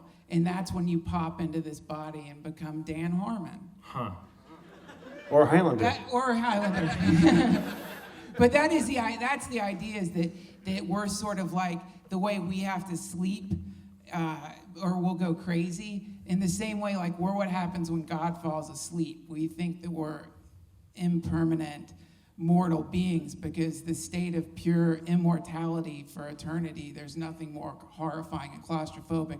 So we're kind of what happens when God has a nervous breakdown and shatters into an infinite number of nodes of consciousness.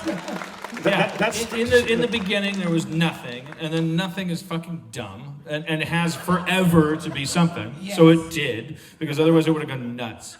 And did. It did. So it's split into Duncan Trussell and Dan Harmon and Yeah. Spencer and Jeff and maybe a little bit of Adam Goldberg. And it just like looks. We just look at ourselves. It's just God like rubbing himself in a mirror. Yeah. I look good in this sailor outfit. Oh yeah. Like every person's a little finger and like yeah. But then the merciful God, Bob Goldthwait of eternity comes and just shoos you off into nothingness again. I'm afraid he's gonna bounce me if I keep doing I never knew the mayor McCheese had like I never thought of him as a mayor. Like it really is. He has power. You ever think of Ronald's in charge? No. Fucking Mayor McCheese. There's a mayor. Ronald's a clown. People need to look into this. Ronald's a fucking clown. He's like a tool of the state. Mayor McCheese is like, he barely says anything. He's like, I got shit to do. Yeah, he's like Dick Cheney. He's sitting in the back going, I don't want to be president. I don't give a fuck. I got a big dick and a fucking missile for a heart.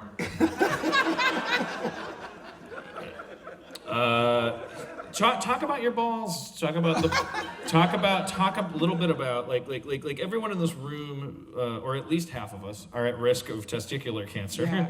Is that the specific? Was that what you got? Yes, I got testicular cancer. Yeah, it's called. How did you find out? What is that? Oh. Testicular cancer. I just thought. It's gonna be a good time in the Egyptian. Talk about the cancer in your bones. It's gonna claim us all. If it's not your prostate, it'll be your nuts, fellas. I'm sorry, Duncan. That was not fair. No, that was awesome. I just thought you were going to talk about your balls. We put on some sexy music. How do you find out? Well, They tell you to check in the shower. I never know what that means. no, you know, this is the funny thing. But then, I check in the shower every time I go to the shower.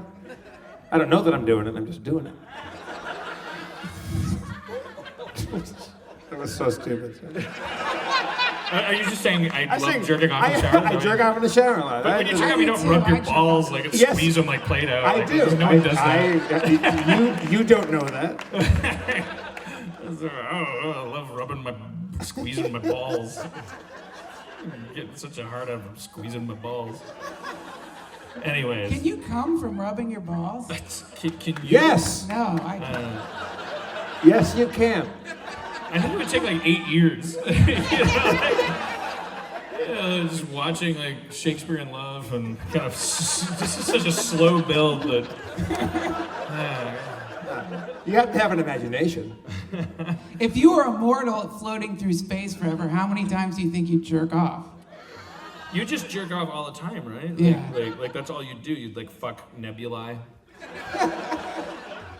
Like rub cosmic dust on your nipples and. All right, so cancer. So how do you find out? Do you feel a pain? Do you feel a lump? Do you? No, one doctor of your tells you? balls just gets really big. It's not Really?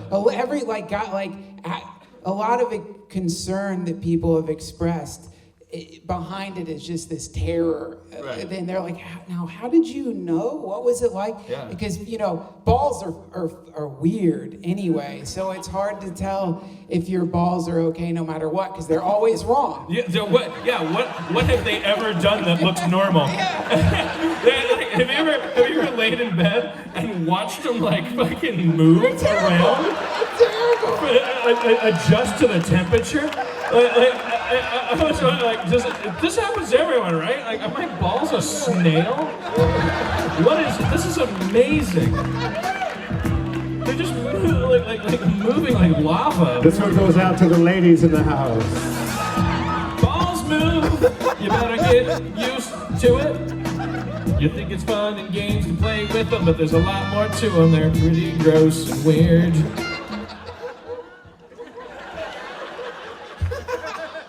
So yeah, they're weird, and then they dangle, and then they don't dangle, and then they one's lower and one's higher, and always I'm afraid they go like the doctors go like, all right, check your balls when you're in the shower, just squeeze them around. Like when you went to college, there were stickers on the shower stall like showing like diagrams. I'm not gonna do that to my balls. Like fucking squeeze them, like they wanted you to squeeze them like a fucking like a I don't know like a thing from the Discovery store. I don't know I'm trying to think like fucking get in there. Yeah. Like that's gonna. Oh great, I don't have cancer, but I fucking mangled my. Yeah. I'm holding my balls out of protection. Talking about it. All right. It was no mystery for me. It was like one of my balls was big. It was like, this is definitely. And when you touched it, did it hurt? It didn't hurt. It was just, it was weighty. It was like kind of cool. It was like, look at this big ball. But you thought, did your mind immediately go, okay? My mind is always going to like, this is what kills me. So I immediately was like, this is probably what kills you. And then I Google searched, the symptoms, and everything's cancer. And then I went to the doctor, and the doctor's like, yeah, this is cancer. Did you Google on a Friday? It always happens to me. Like I'll get a lump on my neck or something, and then I'll Google lump on neck cancer. Lo and behold, number one hit, lump on neck could mean you have cancer. And I'm like, oh shit, it's Friday. It's 8:00. I'll just sit here for the weekend with cancer. Cancer eraser on my neck. And then on Monday it falls off. I'm like, oh, I'm Polish. This is a fucking skin tag. I'm like gross fucking Shrek. Just have shit growing on me. I'm Ben Grimm. What is that? That's a Polish thing. They call them Polish moles. Like you get like skin tags. Skin tags. No shit. Yeah. Like random shit in Like your body. polyps. It's a Polish thing. Wow. It's kind of like a polyp, yeah. Hey guys. Hey, Oh, hey, Spencer. I went to do Spencer's theme so he could do like. Spencer, I'm being attacked by a skin tag. Clawing feverishly at your neck, you try to remove the odd skin tab. A small square, maybe rounded oval of oddly colored flesh popping out of the side of your neck. Are you dying? Probably not, but it's weird.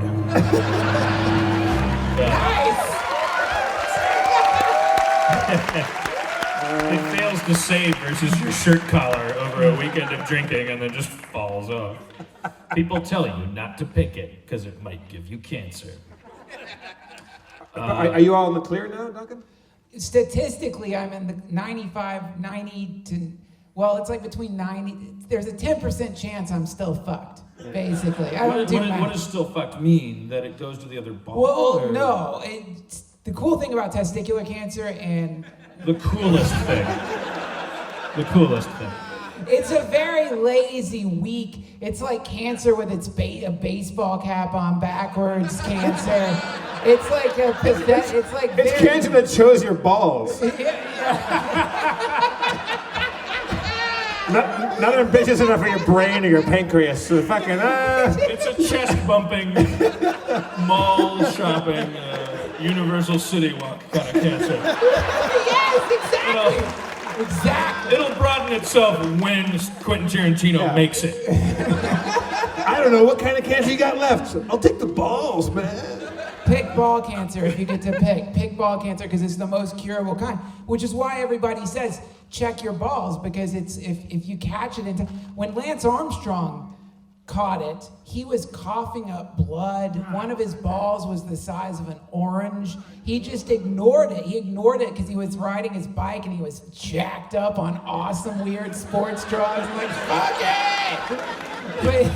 And he was like, I'm sure something I did has, Yeah. I ride a bike for a living. That has to be related to that.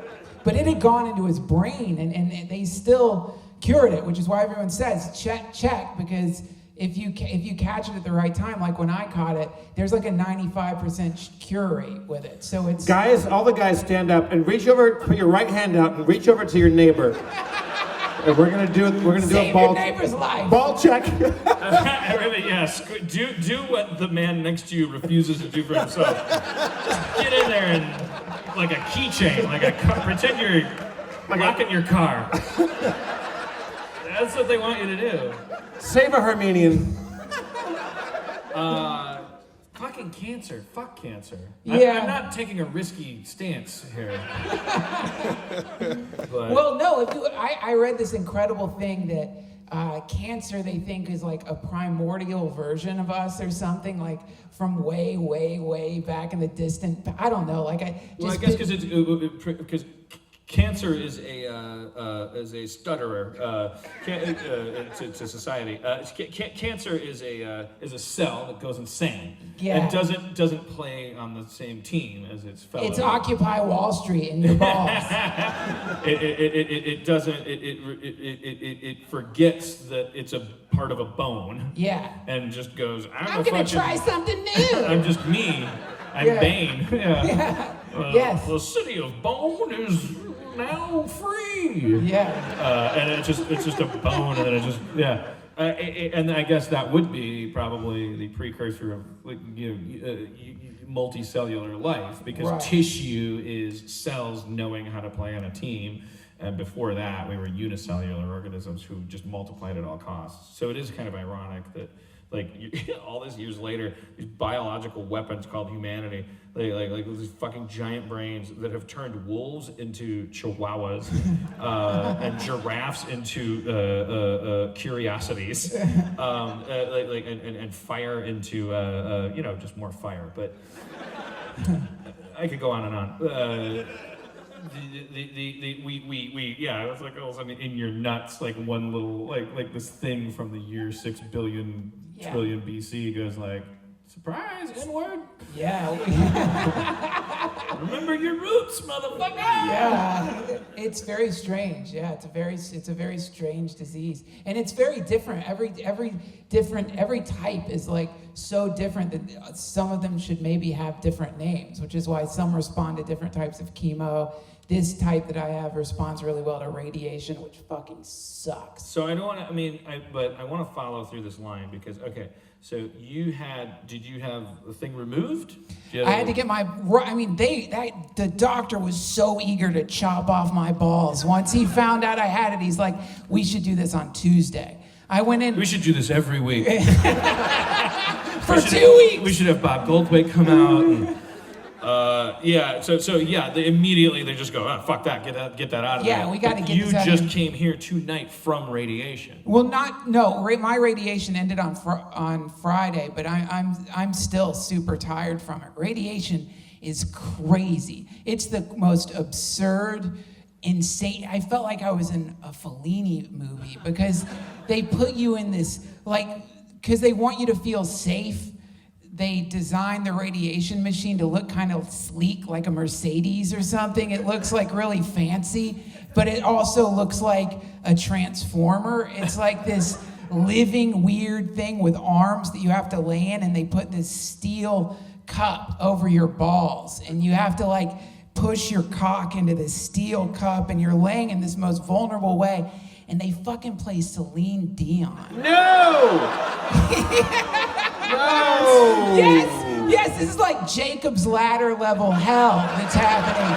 You're in some kind of hell dimension. They build all that shit and they can't ask you what you want to hear.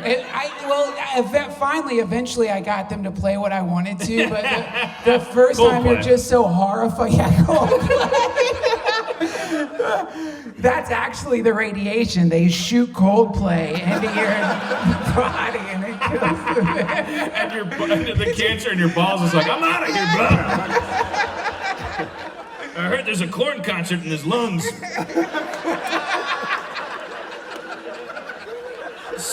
Spring break is over, man. Coldplay showed up.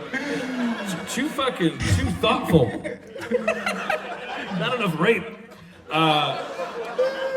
Every once in a while I'll just throw in the word rape to get your reaction. Can I ask what you actually, when you took control of the playlist, what did you? Sitar music. Oh, okay, like Ravi Shankar? Yes, exactly. Yeah, Awesome. That's what I had God on damn play. it, I love you. Didn't work though. Nothing works. There's no good music for You mean it radiation. didn't relax you, yeah. Not at all. You're still in a machine, and you're like, these things are spinning around you. I think that's why they probably give you Celine Dion. Like you didn't like her anyway. We don't want to ruin your favorite band for you. Yes, exactly. That would be weird. Like if Tori Amos is playing, I'm like, okay, well that's it for this album. Like, whether I make it through or not. You don't get the Kinks in there. You get Celine Dion. Yeah, your favorite songs are just scratched off your life forever. It's like when you get Lola, hello. I got food poisoning and had a falafel. Falafels were off the list for a long time. Yeah. I can't drink gin. Yeah, don't take the Kinks into your testicular radiation. No, don't. And other life lessons. Well, thank God you're okay. Thanks. But they're going to tell you later. I'm sure it's all. I don't know. One of my friends said, like when I told him there's a 95% chance that I'm cured, he said, oh, well, that just means there's a 95% chance you're gonna die of something else. Actually, Mel Brooks just called. He gave you 80% chance. Sony told me when Community got picked up for its second season, they said, congratulations, now if you get canceled, you've wasted twice as much money. Yuck. They're a good company. They bring good things to slow death. But not to equate your balls with Sony or anything. So all right. Well, I don't know. God damn it. I mean, so it's all a big haze. Like the doctors are gonna let you know in the coming weeks. Well, no. I mean, I'm gonna get CT. I get to look forward to CT scans 3 times a year for the next 4 years. Oh, fucking ass. So just to make sure it hasn't spread. It sounds terrible, man, but really once you get the water thrown in your face. It's not bad at all. I Like, kind of imagine it would recalibrate your life in a way Yeah. that makes telling your landlord to fuck off easier. easier, so easy, man. But that's wherever we're all in the exact same boat. It's just I happen to get like a first-hand glimpse of mortality. Yeah. But everyone's the same. Everyone should not be afraid of telling their landlord to fuck off. You know,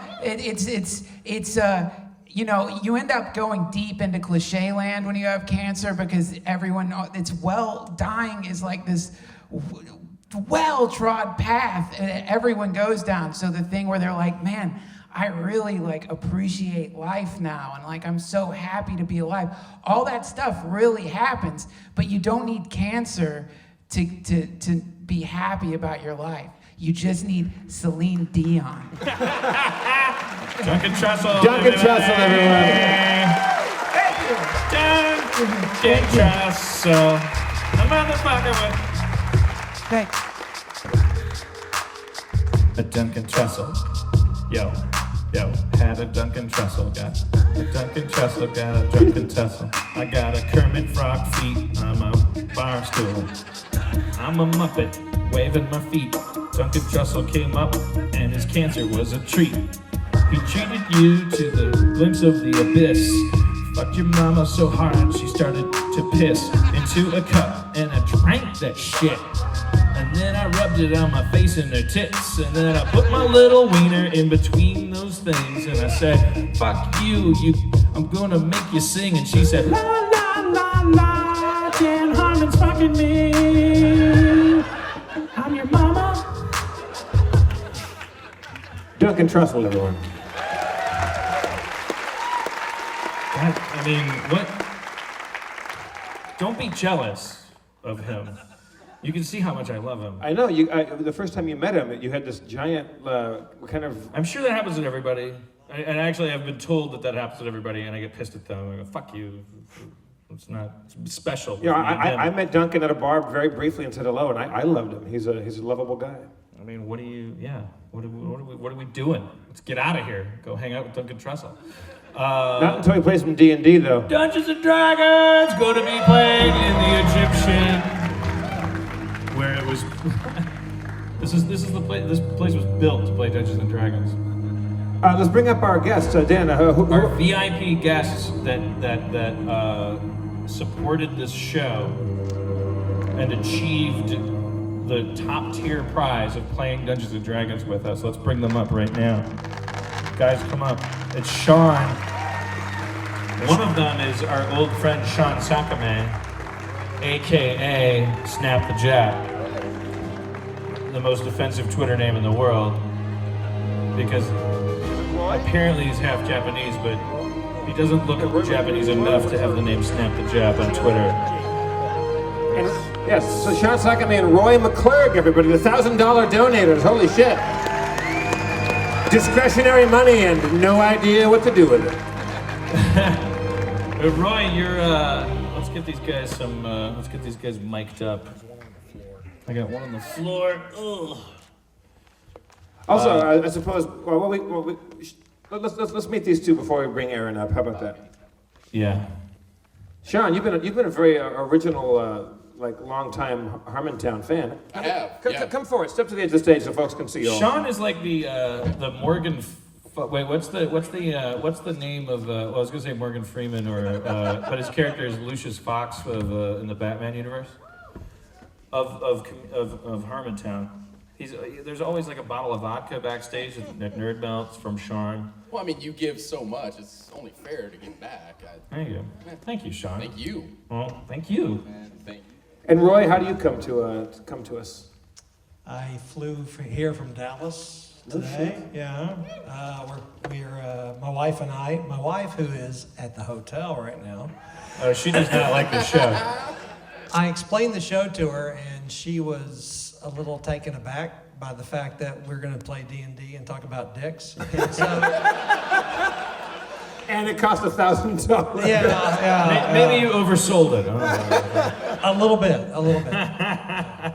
Did she ever listen to it? I made her listen to one of them. Which one? It doesn't matter. Pittsburgh. Pittsburgh. Pittsburgh. Oh, she didn't like that? There was raw emotion there. No, she liked that part, but she didn't think it would happen tonight. All right. Oh, she just, all right. No, Well, she said, "Is this not, What's no- her name? Penny." Penny. Give me a beat. Yeah, please. Awesome. Yo, yo, yo, yo, yo, yo, yo. I fucked Penny. I didn't do it many times, but I did it with rhymes. Put my wiener in her butt and my wiener in her mouth. East, west, Penny, south. I fucked Penny. I loved it.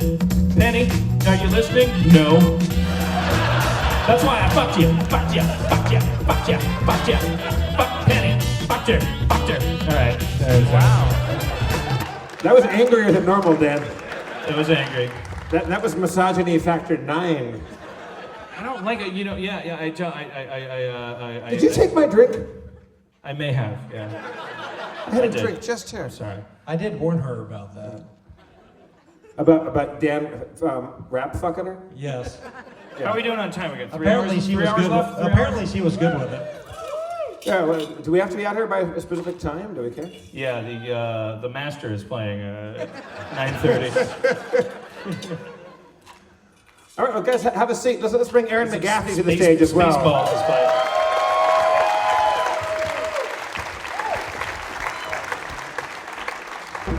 Aaron McGaffey. You said Roy. It's Roy, right? You said you were in town for the Grammys, right? Yes, sir. What? Why? What? Because my wife, who's not here, bid on a big auction item last year to go to the Grammys. It was just like a Jesus Christ in heaven. Hello. Like just so she's not. She's asleep. She bid on an auction item that resulted in her like she kind of won a contest or like an auction item like for a charity. Yeah, for a charity. Like for testicular cancer. Grammy Foundation. 1, 1, 2, 2. Thank you, Spencer. Check 1, 2. You're overqualified for that job. So then you get to go to the Grammys. Do you get good seats or do they sit you in the back? I think we have good seats. I think. I'm not sure. Hey guys. Hello, Aaron. I wanted you were talking to Bob earlier about our fight in the hotel room, and first of all, such a huge fan of yours. Would have so excited when you were in Atlanta and really wanted to meet you and missed you because I was doing merchandise. And then when Dan and I got in this terrible fight, which we talked, the fight that we described. Now our fights are like little babies that we created along the road. The fight that we described at the Arlington podcast, which led to Pittsburgh, was that fight. And Dan said a lot of things to me and left the room, and I was shaking and crying. And then I got a text from him that was like, "Hey, I'm hanging out with Bob Goldthwait across the street or across the hall." Yeah. And I wanted to go so badly, but I looked like an octopus that had been run over. I was covered in tears and a big mess. That's what I do. That's how I abuse you. I'm like, I know you're a big fan of comedy. Shit. You're a big piece of shit. Hey, Richard Dawson, what's up? Hanging out, Family Feud, motherfucker. Wish you were here, biatch. I'm also embarrassed that you heard our fight. I don't know. I wonder what he heard. I mean, I guess this was our fight that we had about me offering you a ride in a van and you getting upset about that. So right. a lot of van talk. I just do a lot and of a lot of you're welcome that I brought you on the tour talk. Right. Well, because the cycle that you and I get into is when like you feel disrespected by me, and then you go, you Pittsburgh 2. You don't appreciate me, and then I go, I don't appreciate you. Well, guess what? Guess what? Fuck you. I've appreciated you so much. You don't even know. We have a lot of fun, you guys. You have to make it I let you breathe at night. I don't strangle you to death. Oh, you breathe at night. You're welcome. Your throat's just sitting there. You won the lottery with me. An animal would kill you. I mean, for all your talk of you being an abusive boyfriend, we really are best friends, and I'm a crazy person. I'm not it's fine. I'm saying this to Bob. We're best friends.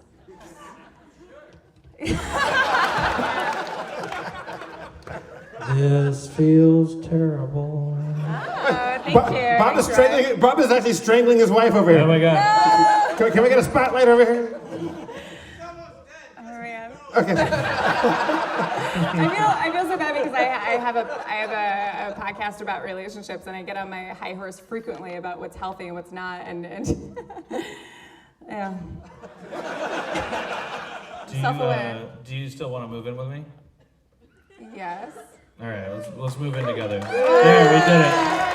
Wow. We created a story. Don't you guys already live together though? Basically. You've been to her apartment one time, right? I've been, yeah. Literally, he slept over one time. Yeah, that's okay. That's hard. Also, guys, we have a big announcement. We are getting a puppy.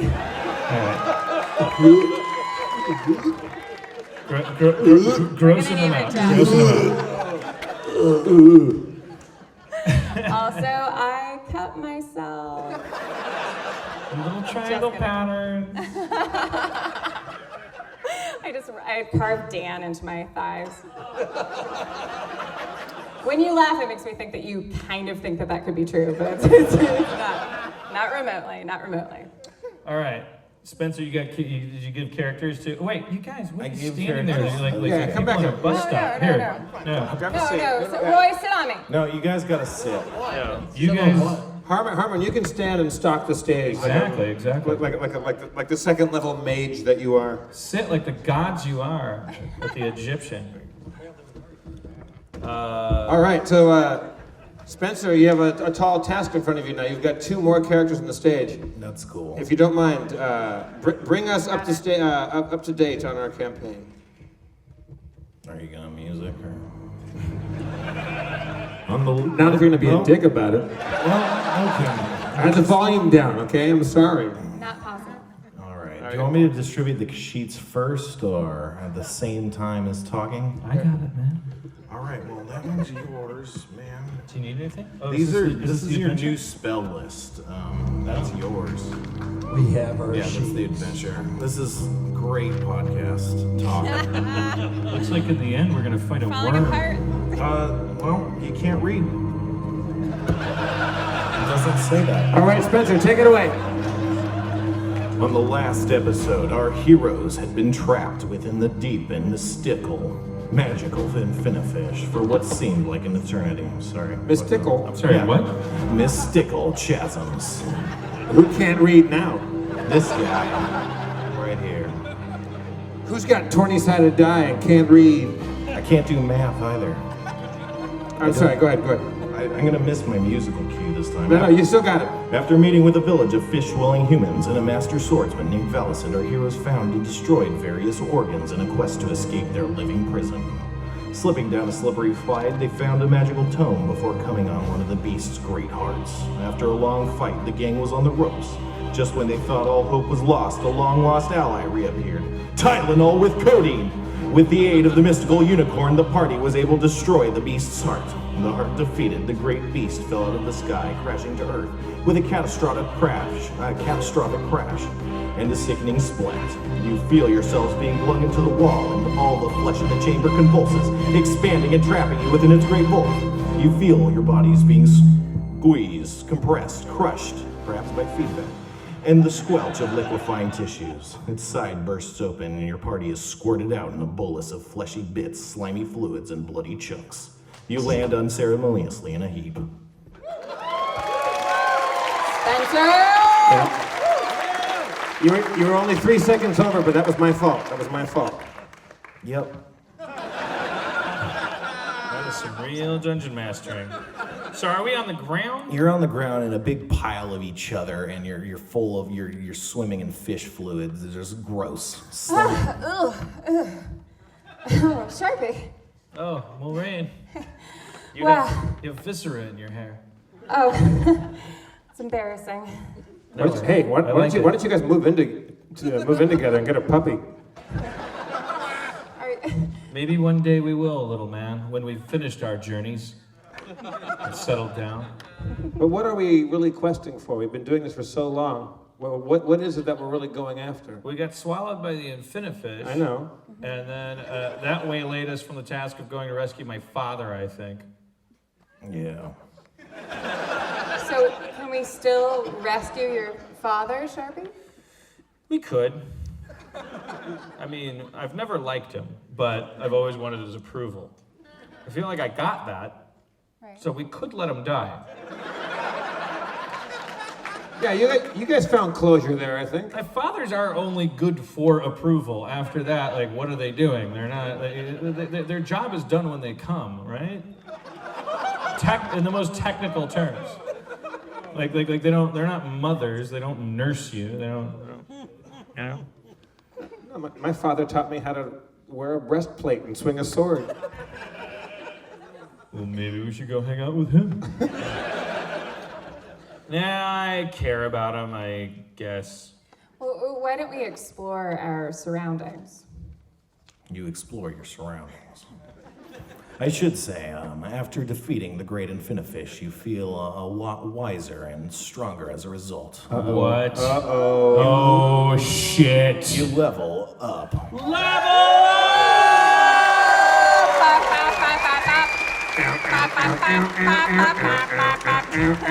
Bob Goldthwait doesn't know what's going on. But he's here, but he stayed, and he's not going away.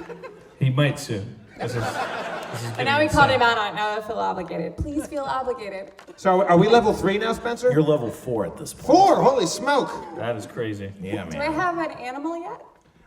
As it happens, at level 4, you gain an animal companion. Yes, please. What kind of companion do you want? Oh, I didn't know I got to choose. God, I don't want to be Meg Ryan, but what are my options? Give me just a couple seconds here. When Harry met Sally, it doesn't really work because she was just refining her order. I'm sorry.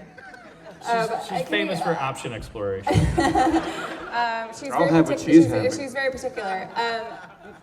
Is there a I'm gonna fox? shoot off some Can I animals. have a Badger, fox? camel, dire rat, dog, riding dog, eagle, hawk, horse, owl, pony, snake, wolf. I'm a woman horse. Okay. Horse? Horse, so I can Horse. ride the horse. Horse. A horse trots up to you out of nowhere. Is it what color is it? It's, what color do you want it to be? Your animal companion. Okay. Holy shit. It's brown. Chocolate. There you go. It approaches you with a knowing look in its eye. It seems to say, My name is Coco. let's companionate. And that too. Oh, she could say it all, or he. You determine. Hi, Coco. We nuzzle. You nuzzle. I'm so happy. Nice. You can leave me here in this viscera. I'm done. The sky as this world is tinged with purple and swaying orbs of orange light that seem far off bob and weave slightly in the twilight expanse of the sky. Large trees cover all you can see, aside from the massive bulk of the affinifish, whose body has decimated a wide swath of trees that it must have fell upon. The body of the fish stretches upwards about 20 feet higher than even the tallest of the trees. The split in its side is massive and seems to be a mortal wound. The body is iridescent and blotchy, and it seems more like an eel than a true fish. You can see the occasional twitch or stir ripple across its mass. The body stretches onward in both directions. What's happening? What am I not seeing? No, As far as you can see, and almost certainly farther. This wilderness landscape is very foreign to you. It must be on another planet or plane or something along those lines. From far off, you can hear the occasional roar and screech of beasts. But then you hear shouting from far off, and the sounds of branches and twigs breaking. 2 people are approaching. Quickly. 2 people. Who goes there? I am Sharpie Butts a lot. I'm done talking. I'm Moraine Sedana. I have arrows and I shoot them. They might be friends. That's true. But we're playing this game of presenting ourselves. You weren't shooting the arrows at them. No, I was just saying I have. That was a brief arrows. introduction. What the hell did you do to our infinifish? You killed our infinifish! That was our infinifish. Oh shit! Hi. We've raised him since he was a finnifish. Since he was a finnifish. Suck a babe. Wow, We were stuck inside them, and there was we couldn't get out. Wait, this was your infinifish? Not It is a now. not a urine infinifish, but an infinifish. You raised the infinish. You know your fish was swallowing people. Yeah, but we were stuck where we are now, and that's the only way we could get out. We were transported to a place by a wizard who ended up dying and left us here. The infinifish was our only way out. Oh, who are you? What are you? I'm a rogue. Did you guys come up with names? I got your names right here. Oh, go ahead. The pair introduces themselves. The larger one is a half orc, perhaps wearing heavy armor. Definitely wearing heavy armor. What am I talking about? He uttered his Sean names. pointed at Roy when you said the larger one. Yeah, he's the half orc. We determined it randomly. I thought with a dice Sean roll. is the half orc. Yep, a half orc battle cleric by the name of Slab Squat Thrust. Wait, that's Roy or Sean? That's Roy. That's me. Okay. Sean goes by the name of Stump Junkman. Stump what? Stump Junkman. Stump Junk. Also a star of Gonzo porn. It's a Mystery Science Theater 3000 reference. All right. I apologize. Well, you guys are standing. Wait, so you guys raised a giant people-devouring fish to get off of this planet? Or they're liars. Because there were people inside that fish that were stuck there forever. I think they might have been improvising. We didn't care about them. Look, our fish was the only way that we could get out from where we were. It's unfortunate that it swallowed you. I do apologize for that. But defend yourselves. You killed our fish. Oh, shit! Oh, they're gonna fight us. Combat! I have arrows.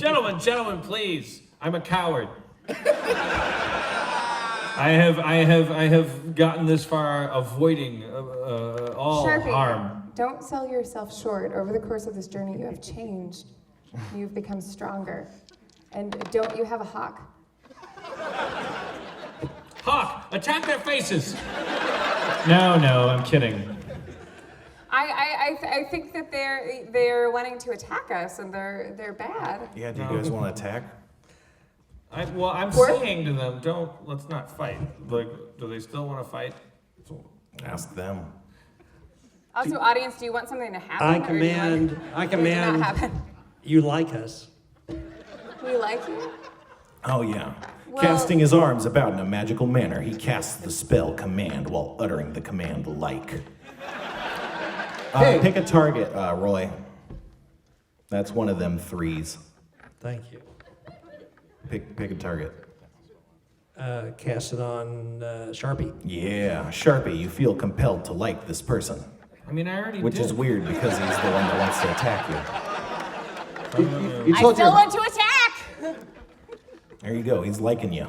How does that make you feel? Probably liked. This guy's all right.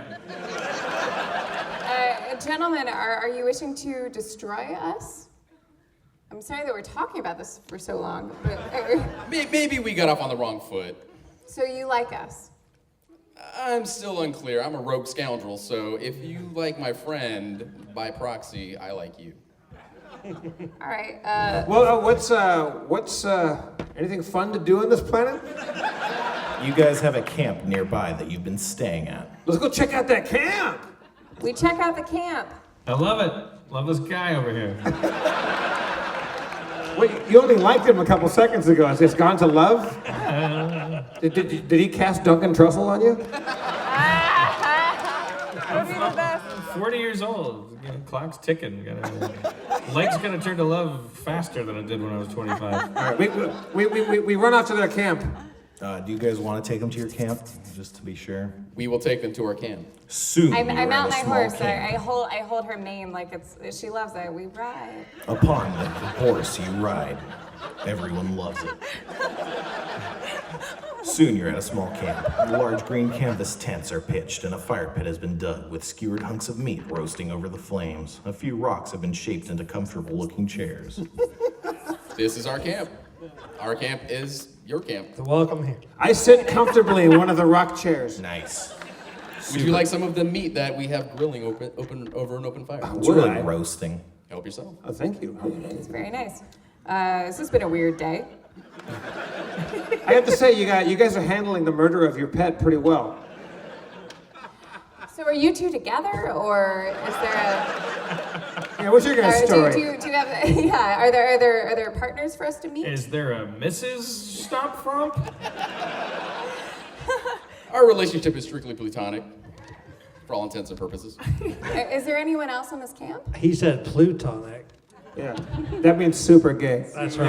Yeah. That's like the But it's a furthest lie, planet. like Pluto. It's all the way up the butt. Shout out to Guilty. Penny. He needs to say platonic. I've told you that a million times. I'm not Oh, they're good with words. adorable. I know. They're I adorable. like these guys. So now I like you them. guys made all this furniture? He sands it and you finish it, right? No, we bought it from IKEA. It was beautiful. Tell us. Every person and creature in this land wants something. What do you two long for? In what way is your life compass? I'm so afraid to hear this. Before we get into that, I want to extend the use of our cleaning area since you have plenty of fish guts all over you.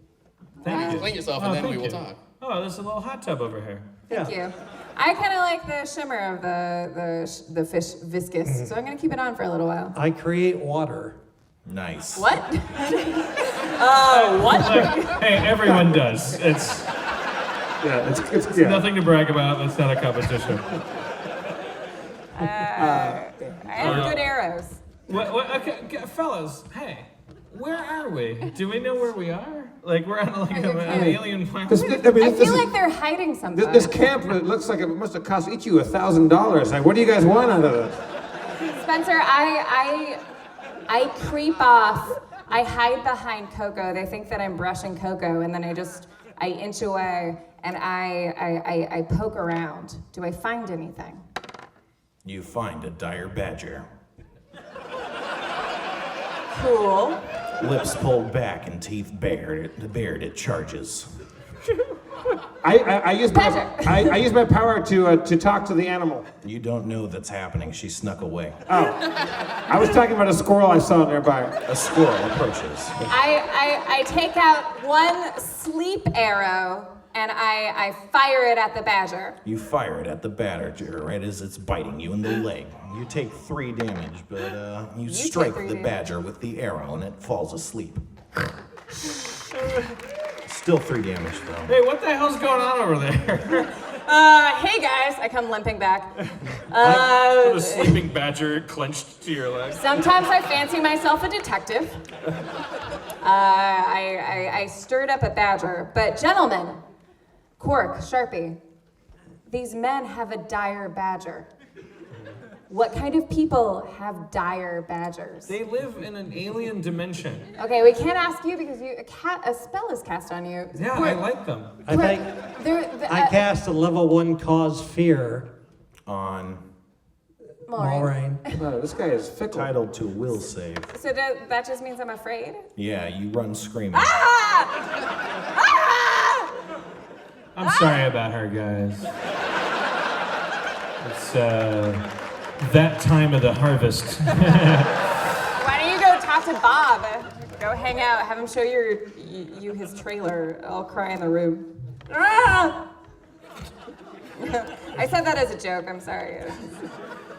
You're spilling vodka all over your. You're character spilling sheet. vodka all over. No, that's not how I'm insults work. clumsy. Those are brand new sheets. I'm clumsy. I know, I'm sorry, Spencer. I apologize for a badger attacking you.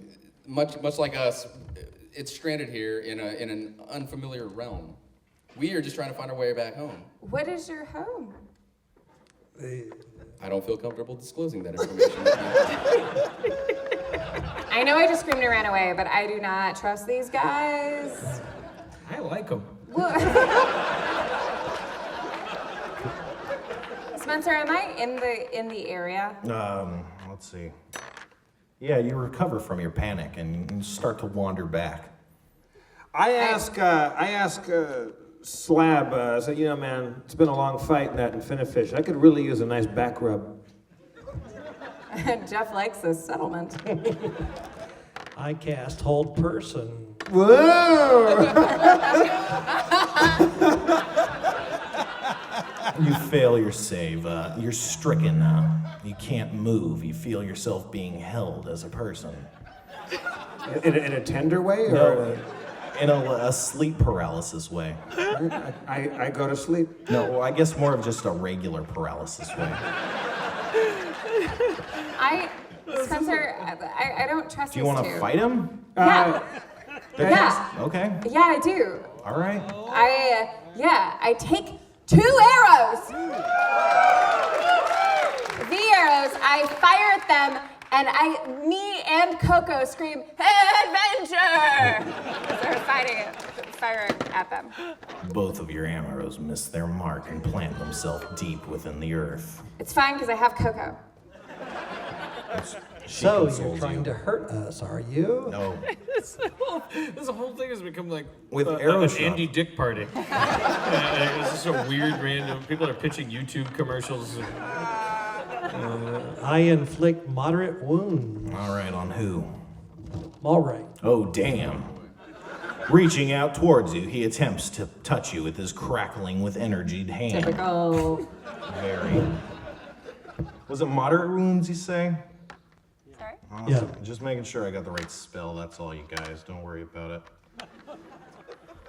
He touches you lightly on the arm, but you feel intense pain.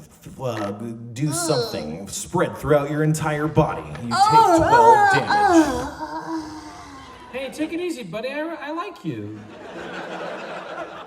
What are you doing? You're burning my woman. I'm so just relaxed. He's starting to over kill here. your buzz on that. You're not liking him as much as you were. You guys are getting creepy on us. Okay, I cure moderate wounds. This guy is all over the shop. I like that. He's just. He gave me the world's creepiest back rub. Now he's fucking fighting people, curing them. He's like Cleverbot. It's just like just random. Are you off your medication? I love everyone. You have a weird way of showing it. Mulrain is healed to full health. Jesus. I apologize for my friend and my traveling partner. As a sign of good faith, please take one of my 2 healing potions. Oh, see. Really? Fine. Dude. All right. I'll take it, but also dumb. You have 2. Should have given 2. All right. Well, with you constantly attacking, I might need to keep 1 just in case. Guys. I set their lives on fire. Lies? They're handing us potions. I take a. It's just sitting around a fire. Everybody's lost their minds. That's the worst I thing. just tried to open up and get a back rub, and everyone's getting fucking gun shitty. People are doing poppers and. I tell everybody about my independent movie that I'm gonna make and how great it's gonna be and how you should all be in it. I take my sword. And I try to hit their throats. What? Jesus Christ! Their mean is no harm. They're not doing anything. I don't trust them. Well, holy fuck. So is that happening? Guys, she's not with us. She's not with us. You're paralyzed, Court. Yeah. I'm telling you, they tried to hurt me. There's this badger. I tried to slice You their keep shooting throat. at him with shit. Pick a throat to slice. Slabs. Slab, what's your AC? It should be like around 20. Oh, well, now I feel bad about this. You can do it. Oh, wow. Can I use evasion? You slice your foot open. You're not rolling high tonight. I'm sorry. You take just 3 damage. That's not bad. You look really embarrassed. You know, things happen. It doesn't even seem like an act of aggression. It just seems like a very confusing and desperate maneuver. I'm a woman. I do things.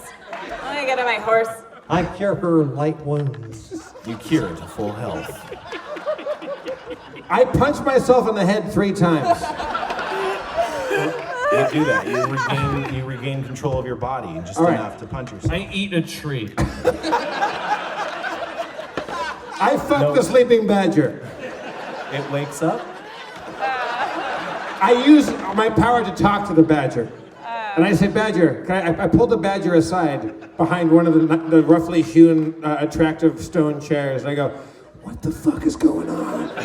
Spencer, horses are intuitive, right? They can tell if someone's a good person or a bad person. I'd say so. I go up to Coco and I say, Coco, baby. Spencer, What's the deal with these two fellas? Are they good or are they bad? Spencer, what are we supposed to look at? What's up? What are we supposed to be looking for? I can explain it in a second. You just say defer to me, but Defer to you. Okay, let me take care of these two actions. What's going on? The badger's like, hey man, this is like forest land. I don't know what it's called because I'm a badger. I don't name things, but it's like a forest. This whole thing is all forest. All I've seen is forest. Yeah, no, I mean, but like, do you know these guys? You hang out with these guys a lot? No, I don't hang out with humans. I live with my animal friends, and sometimes we cavort and play, but we don't talk to people unless they can talk to animals, which is odd. Fuck it, I'm gonna hang out with you. These guys are freaking me out. All right, cut to the horse. These guys are obviously very confused. They're out of sorts. They're not in their element. They aren't from here, But Coco, baby, are they evil? I can't say if they're evil. They don't seem evil, but they do seem jumpy and frightened, Coco. easily agitatable. All right, whatever you say is perfect. All right. Cut to the two adventurers whose camp you're in, starting a lengthy monologue. Maybe not so lengthy. One would hope. We're actually we've been searching for this thing. It's called the soul of growth. You know, the soul of growth is what birthed the world tree, and the world tree, created the entire plane of vibrance, and from that came the material plane and all the plant life in it. And it's a very powerful thing. It's supposed to be here. Like I said before, that wizard dude, he teleported us here, but he got eaten by a dire wolverine. It wasn't fun. Who's saying this? These guys are saying it. Oh. I have it written down. Well, I'm not looking at it written down, but I have it written down somewhere. You guys. So I command Sharpie to help us find the whatever the hell. You're gonna have to cut it down to a one-word answer. Oh, okay. A one-word command, like help. Hug. Or horse. Well, it fails to affect him, unfortunately. Damn it. You were told to help, but you don't necessarily feel compelled to. What kind of game are you trying to run on me, man? Can I use my skill of diplomacy to try to have them aid us in our quest? And Use your skill of explain-a-see? Yeah, man. Okay. It was the soul of growth. Just explained it. Looking for it. Sorry. We got trapped on this plane. Now we don't know where the fuck to go. Let's go find the soul of growth. All right. We would appreciate your help, and in turn, we will help you on whatever quest we're on. We'd love to. Remember that crazy girl who looked just like me who was trying to kill you? She was the worst. She left. I'm here. I give bull strength to Mulrain. Oh. Whoa! What does that mean? Your strength increases by 5. Thank you, Roy. You're welcome. Shout out to Penner. That's right. I jump on my horse. Actually, I'm just kidding, Penny. If you listen to this, that's a joke. Can I inquire as to what your quest is? What are you doing out here? I'm just hanging out with these two fuckers. Things have gotten pretty wild for a while. We want adventure and fortune, right? Also, my dad is getting killed. I like the sound of the soul of growth thing. It sounds like maybe we're gonna find something bigger than just fortune. Maybe our souls can prosper through this. We can grow as people. Sounds great. Gentlemen, new friends, would you like to ride on my horse with me? Yeah. Come on, This Coco. does sound like a good idea. But She loves it. Really Everyone get on. I'm really afraid of Horses. Yeah. Is everybody on fucking mushrooms up here? I thought it was just me. He has a talking dagger. That's true. I have a talking dagger. What's up? Oh my God. You interested in that? Not yet. Are you sure? Yeah. All right. Wait, what? He wants me to steal your talking. The world's worst murder mystery night. We'll leave that. I'm Madam McCrae, and I run New Orleans. You run New Orleans? No, I run New Orleans. Let's get some more ice. I'm pretty sure these guys are gonna try to rape and kill us on the road to the soul of growth. Let's tree of souls. Divine Favor on. It's Quark. We can be on first. Quark, first whatever. names. Quark. Yeah. You are granted a divine favor. You get the sense that if you attacked something, you'd do a better job of it, as if you had the favor of the divine gods. That's right. He's just going down his sheet, just like casting everything. Like, If you were a fucking wizard, you do that shit too. I am a wizard. Well, then do that. It's fun. Well, fine. I Help him know him out over fine. here. All the ones with check marks by him. I cast. I could inflict a whole shitload of wounds on you guys. I cast Mage Hand. You get the ability to teleport, or telekinetically Yeah. move like objects. Yeah, sir. I use it to lift a rock. Oh shit. Yeah. Whoa! Okay, now I cast Ray of Frost on the rock. It is covered in a thin sheet of ice. It's Oh, yeah! I use stone. All right, now I cast Burning Hands on the frozen rock. It cracks in half. Let's fucking do this shit, bro! The powers you've demonstrated can aid us on our quest, please. Not anymore. I used them. I have to recharge. I use I need a bowl stone. of cereal and a I 20 use minute stone shape to make it a puppy. The stone chair shapeshifts into the shape of an adorable puppy. It's I great. cast hypnotism on the puppy. The puppy, though shaped like a puppy, is but a stone. I take 2 arrows and I shoot them at the necks of the strangers because I realize I don't trust them. Jesus Christ, you cannot. One of them strikes directly into the throat. Well, pick guys. Are you doing each? I don't. How many times have they healed you now? It's like you don't want to be loved. But they're not open about who they are. It's disconcerting. We're so open as to who we are. You just told them you were somebody else earlier when you were behaving like an asshole. And then shot them in the neck with an arrow. That was not me. I use my skill of listen to hear what Mulrain has to say. Oh. Damn. I use my. Hey, Slab. I use level 3 to cure serious wounds. You'll cure your neck. I cast jump. I'm gonna jump just up in the air like Jack Nicholson and Wolf. Just James Spader just like jump around. I was gonna jump around. I eat 14 arrows. You get indigestion. I march off alone in search of the soul of growth. I would like to tag along with Corp and going explore to. the You're fucking anybody that wants to come along can come. But let's fucking set some ground rules here. I'm going with that guy. Fucking let's be friends or let's fight. But let's fucking put your dick back in your pants or take it out. Don't create water all over each other. You're a bunch of fucking nut jobs. Fucking been standing around here and it's fucking crazy. I'm leaving. Alright. You guys stay here and fucking punch each other and kiss each other and freeze rocks. I'm trying to grow as a person. I joined him in magic vestment. Nice. Thank you. I'll take it. Later. As you leave, you feel your armor grow stronger. I appreciate that, whatever your name is. I'm leaving. Trot, trot, trot, trot, trot, trot, trot, trot. I go running behind Quark. Oh, shit. Come on. Do you guys Okay, want to go east, west, or south? East or west are along the side of the fish, and south is away from it. South. South. All right, that's a good direction. So everybody's coming? Yeah. God, Yeah, I really could have used 10 minutes alone, but fine. Cliffhanger! Cliffhanger! That's the end of.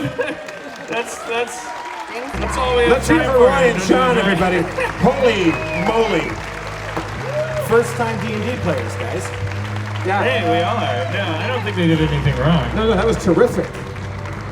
I enjoyed myself, and that's what matters. We had a... It's not like we've ever had an expert D&D player up here. It's not like. Just like- what would that be like? Just to make sure. I was kidding. That was great. It was like going to the weirdest bisexual bar in the middle of nowhere. It was like so many encounters we had on the road. Remember? Like you'd go to like Rhode Island and then somebody would buy you a drink and you didn't know. Like, yeah. That was like no encounters that I had in the road. But you were... Where were you, Jeff? Huh? I was alone. You were out there after every show. Dan stood out there, and I say this only so that you have to do it tonight as well. Dan stood and signed everybody's shit after the show. But this is too big a crowd. You can't do it tonight, can you? Well, they probably don't need you. They're in Los Angeles. But I would do it anyway. I'm very proud of the fact that I'm not proud of myself for shaking everyone's hand and signing their shit. That would be a dumb thing to be proud of because it's not an accomplishment. I like, oh boy, that's so hard. It's like digging a ditch. No, but you show great interest in them. You became very fascinated. What I was proud of is the fact that my instinct wasn't to go fuck yourself. I'm tired. Like my instinct was. I'm proud of that. Like I remember when I was walking across the street with Sean McKenna in Milwaukee, and a motorcycle rider had this horrible wreck and his leg flew off, and I was running down to him and I tripped over his leg and it was like, oh shit, his leg's gone. And I was proud of the fact that I didn't I would always think on paper if you said, oh, you're gonna interact with a guy who lost his leg, that I would go, oh, I'll probably faint and I won't be able to help him. And I didn't help him, he died. But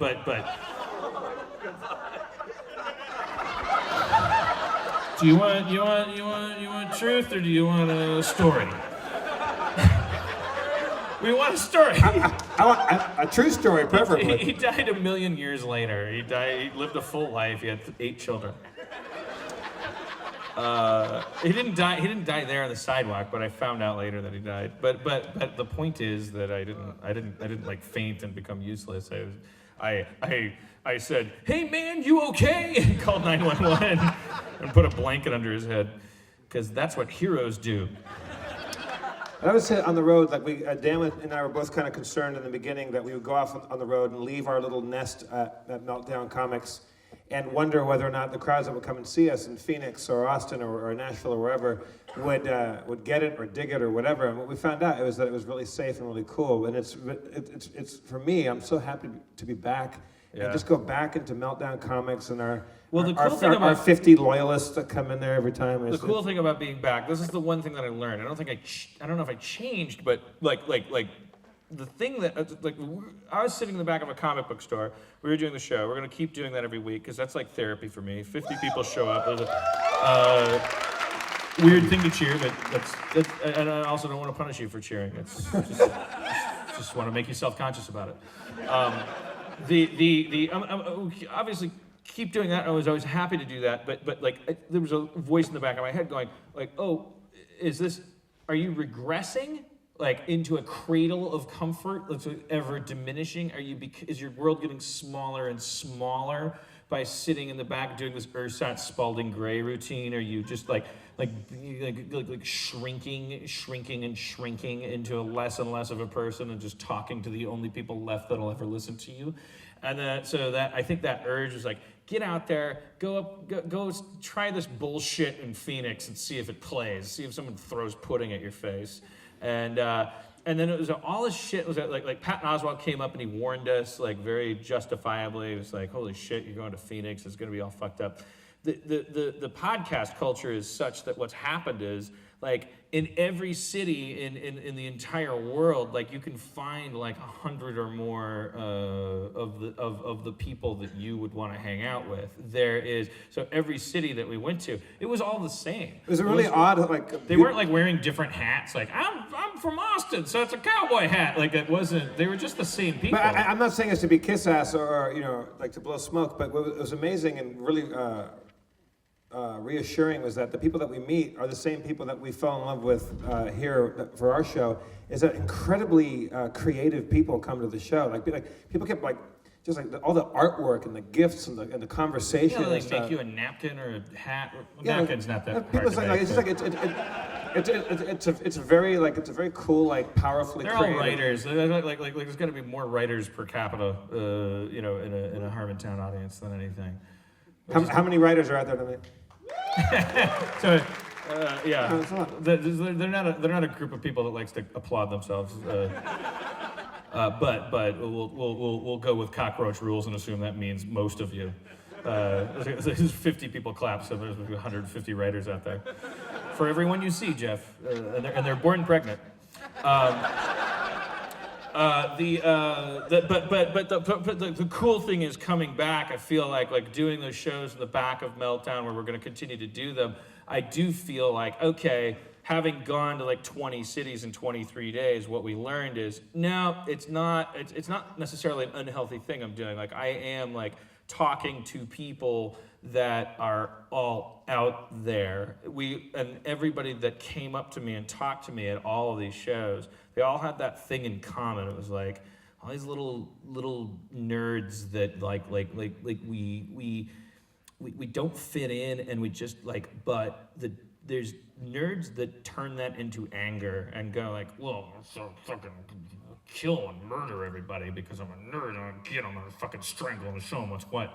And then there's nerds that are like, God damn it, I just want people to like me. I want to like them. I want to understand them. And if you stand like all of these lines, like 5,000 people, I think I probably like shook hands with and talked to, and it was all the same. Some of them can't make eye contact, and most of them can't make eye contact, and I can't make eye contact. And yeah, sure, I know you get this all the time, and I don't know. It's just really like the kind of thing. I really like it. You don't have to tell me that. I'm just Dan Harmon. I don't care. Could I get a picture? I don't know. Yeah, everyone can take a picture. No, I didn't mean to. It's your fault. I don't mean to hurt your feelings. Okay, well, and there was a kid that came to one show that was like, I just wanted to ask you this thing on Reddit. Like, I asked you this question on Reddit, and then I noticed in season 3 of Community, because I asked this question, like then this other thing happened at Community. Like, was it me? Did I? Was it because of the question I asked? I just want to know. I don't need it to be true. I just want to know. And I was like, no, not really. Just great minds think alike. You asked the question, whatever. And he's like, okay, all right, fine. And it's like, hey, do you want a picture? Do you want an autograph or something? He's like, there's no purpose to autographs. I don't. And he's right. There's no purpose to autographs. And I was like, well, what about a picture? And he's like, well, the picture is the same as a visual autograph. That's all it is. And I said, well, we could make it a special picture. I could give you like a sensual picture. And he's like, I've seen the sensual pictures on Tumblr. I know that. Like, he called me on it. I was like, yeah, because 50% of the people are just to hug him. And it's like, I've seen this there. I was like, okay, well, what the fuck, man? Like, how do we make a picture special for you? And like it's like, well, I'm coming to this show, and then I'm coming to the Chicago show, and then I'm coming to the other show. Like, he was coming to 3 shows. I'm like, okay, well, like, we took a picture. I was like, put your left foot out, and then hold your finger up with one finger, and then in the next city, we'll hold 2 fingers. You'll have the only, oh, okay, all right. Like the picture can be special. What is my point of telling that story? I had this conversation with Spencer on the bus, and the camera crews weren't there. It was like the director will blow his brains out when he hears about this. It was good. Everyone was sleeping. The camera crew was sleeping. It was the most important scene in the documentary that'll never be seen. Everyone was sleeping. Everyone in the aliens ship was in hypersleep, and I woke up mysteriously because the bus wasn't moving, and the bus's oil was getting changed, and I walked out. We were in the middle of the space station, and I walked randomly into this little thing, and Spencer was sitting there looking unexpectedly like perfectly at home in a truck stop. When you actually look at him, he looks like, if you saw him in a truck stop, you would not look twice. Little do you know, yeah. And then Spencer and I just talked for a while, and we talked about autographs, we talked about pictures, we talked about weird things. Spencer's half my age, and it was just like, I thought it was a very interesting conversation because you and I were talking to each other about why is it why do people put importance on these things like what is it about autographs, souvenirs, photographs, all these rituals that we engage in that they celebrate specialness. Oh shit, Bill Murray's in an elevator, I'll get a lock of his hair, I'll have him sign a thing, or I'll say something shitty to him so I have a story to tell my friends. Like, you have this urge to make this moment special. And I was like explaining to you, like, well, I think people, yeah, that's what we have, this urge to make this moment special. And I feel like I don't want to put words in your mouth, but at one point you were like, so you want to understand them, like about normal people. you were like, so you like actually want to know how they think. And I was like, yeah, I'm obsessed with that. Like, I think that when you don't fit in, like, you can react one of 2 different ways to that. And I had that conversation with you, and I don't know, I know it was important, but I have no idea what the final verdict was or anything like that. And I know that you were affected by this journey, and I hope the movie's good, and I hope that me babbling will create some kind of.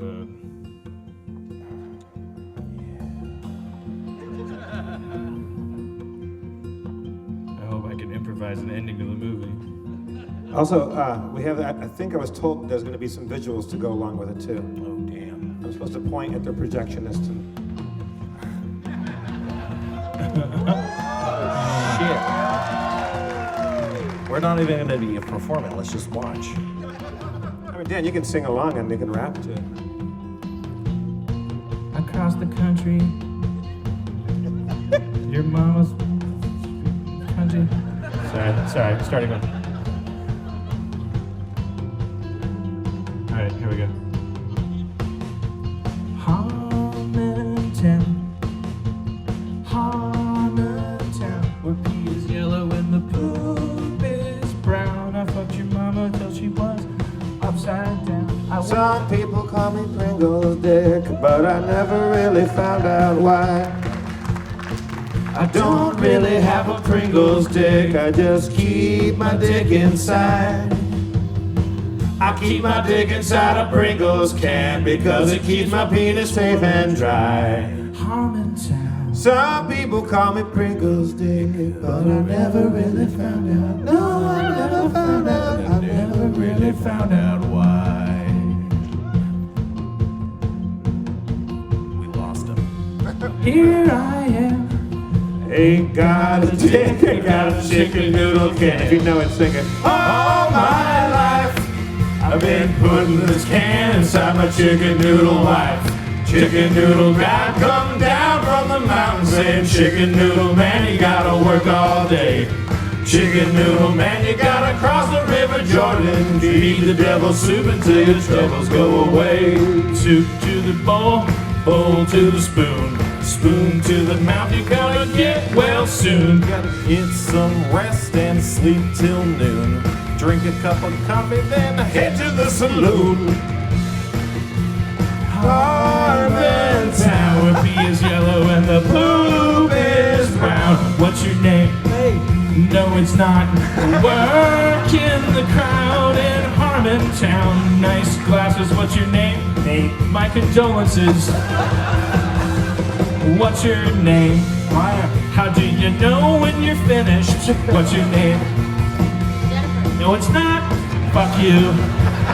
Work in the crowd. Nice shirt. Thank you. You're welcome, bitch. What's your name? Megan. Fuck you.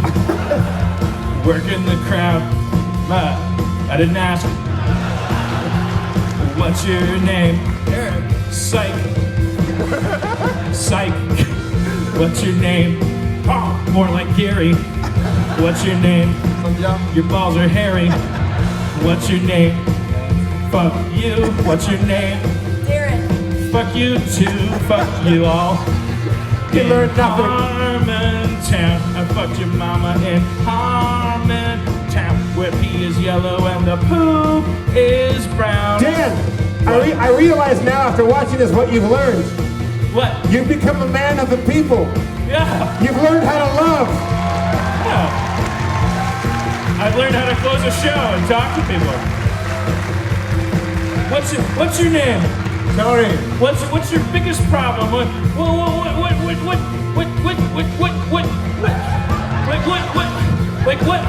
What's your name again? Tony. Okay, so what? All right, what's wrong? What's wrong? Alcohol. Yeah. Alcohol. Sorry, I didn't solve this problem. Shit, wait, hold on. Sorry. You can't just ask him what it is. Sorry. You heard alcohol and you ran towards the alcohol. Yeah, sorry. You have to help him I out. thought it was an idea. No. All right, so what, you drink too much of it? Yeah. What happens when you drink too much of it? I get too awesome. Right. I don't understand. How old are you? 30. Drink more! Everybody drink more. Put every chemical you can in your brain. Life is like a never-ending monotonous train, and everything you put in your body only helps because it's all bullshit, so kill yourself. Duncan Trussell has a cancerous nut, and everybody's gonna die, so who gives a fuck? Embrace the darkness, embrace the light. I am God at the Egyptian tonight. Thank you, everybody, for coming. I am King Tut. Thank you. I fucked your mom in the butt. I nestled all your dad's nuts in my life. I am Harmontown. This is a Harmon world. The Harmon country swirled. A Neapolitan milkshake for every girl. My name is Harmontown. Thank you, Mark Maron and Bob Goldthwait and Duncan Trussell for coming. Harmontown, I fucked your mama till her blue was brown. Let's do the woes. Whoa, whoa,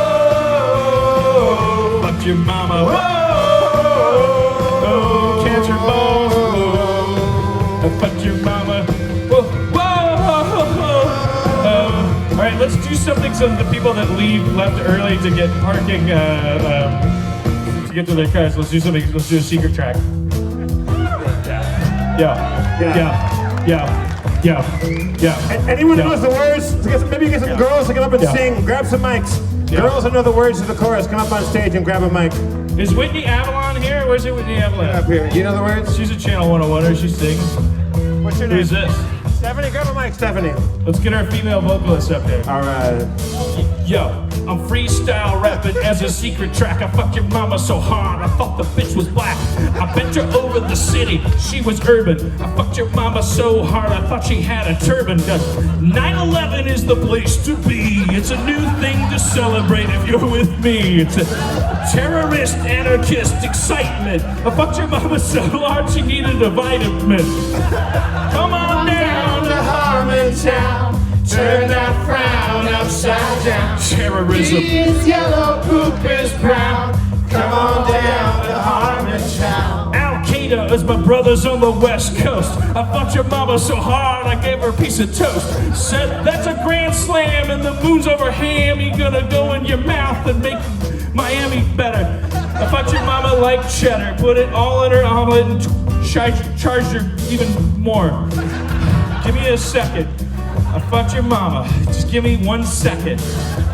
Come on down to Harmontown. Race. Turn that frown upside down. Black. Pee is yellow, poop is brown. White. Come on down to Harmontown. Hot buttons, all the topics are exciting. Fuck your mama so hard, I swear the bitch just started biting. She was biting down on the bit like a horse. I fucked your mama so hard, she was blind and needed Morse code to tell me to fuck her more. I fucked your mama all the way out a blind door. She had to go to a college for the deaf. I fucked her even harder so she gets G-clap in her pussy, musical pussy.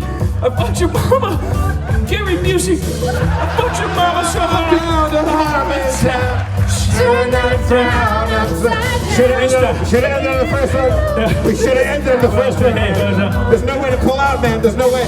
Jeff thinks I should have ended a time ago. Let's show this motherfucker how the raps flow and flow. I'm gonna rap even harder this time. I'm gonna pull out my mouth and put God's rhymes out of my mouth. Fuck you, you fucking asshole. Come on down to Harmontown. Secret track. It's all a bonus. You guys should have all left. Content doesn't matter. It's all a secret. Come on down to Harmontown. Spencer. I'm on the top. Oh shit, what? Spencer. I can't just start rapping every time you ask. I don't just do any given task. I'm trying to rap real hard. I'm gonna try rapping in my backyard.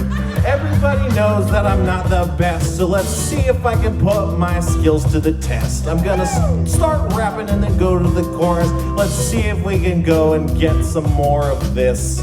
That's all. Come on down to Harmontown. Dungeon Master. Turn that frown upside down. Dungeon Pee Master. is yellow, poop is brown. Ask Come on Master. down to to Harmontown. Scintillating lights going through the cosmos. I fucked your mama so hard she got even Donny Most on her side from Happy Days. I fucked her so hard she turned grass into hay inside her stomach cause the bitch is a cow. And I went up to her and said, how? How do you do it? How do you change things to other things? She said, just stop rapping, start to sing. Come on down to Harmontown. Well, I'll pull it up. Upside down. Fuck you guys. Wait, Dan, maybe you need a bigger mic. Use the big mic. Use the big mic. Spitting fire cause my name is a motherfucker. I'm gonna fuck your mama like my name was Chris Tucker. I'm angry and urban, gonna do it right now. I'm gonna fuck your mama so hard to do it and how. I'm so angry, gonna burn down the White House. I'm gonna fuck your mama. I already rhymed that with mouse. Shit. Even angry guy can't really do it. Give me a second. Alright, just give me a second. Sorry. Dan, turn that frown upside down, man. Take your own advice. Take your own advice. Happy place, breaking through to life. I fucked your mama so hard, every spoon was a knife. No more sharpness, only dull. Fucked your mama like my name was Martin Mull. Just a regular guy, just making people laugh. I fucked your mama like my neck was a giraffe. Tried to elongate my life as long as I could. Just try to fuck your mama like... Well, it's not Price is Right. I just fucked up. I know wood rhymes with... Come on down to Harmontown. Turn that frown upside down. Secret track. Is yellow, Secret track. roof is brown. Goldthwait. Come on down to Harmontown. Bob Goldthwait stayed for the whole show. Directed Shakes the Clown, now he doesn't know where to go. Hanging out, being confused as hell. He wishes he could ring and end the fucking show bell. Just watching me and being confused.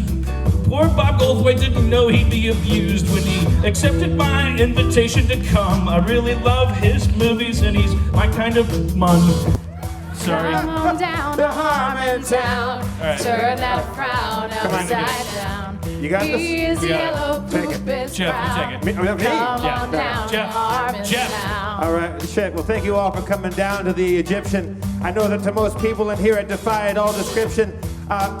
Mark Maron, he left. We don't know where he went, but I would say that Mel Brooks would call this show 80%. Nice.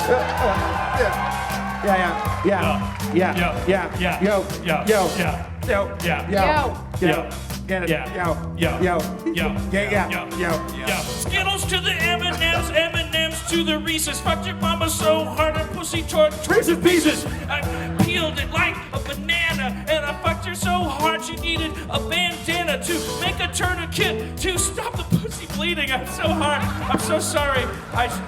You should go home and be reading a book instead of listening. I didn't mean for this to be the Everybody! ending. Come on down to Harmontown. Down upside down. You're getting the Adam Goldberg treatment. Goldthwait playing me off. Plug me in a jacket. Now I'm going off. Thank you, Mayor McCheese. Bob Goldthwait has called this match. We'll see you at Meltdown on Monday. Thank you guys for coming. What's the Dan Harmon! We're all going to. What a great, We're all going what a to a great bar show. next door. What's it called? What's Thanks, the Ray. name of the bar? Oh, go to the Pig and Whistle. We're if you going to want. the Pig and Whistle. If you want stuff signed. Thank you so much. What's I your want name? to thank No, it's not. Jim Scampoli, David Yeah, Butler. okay. Who else I want to thank?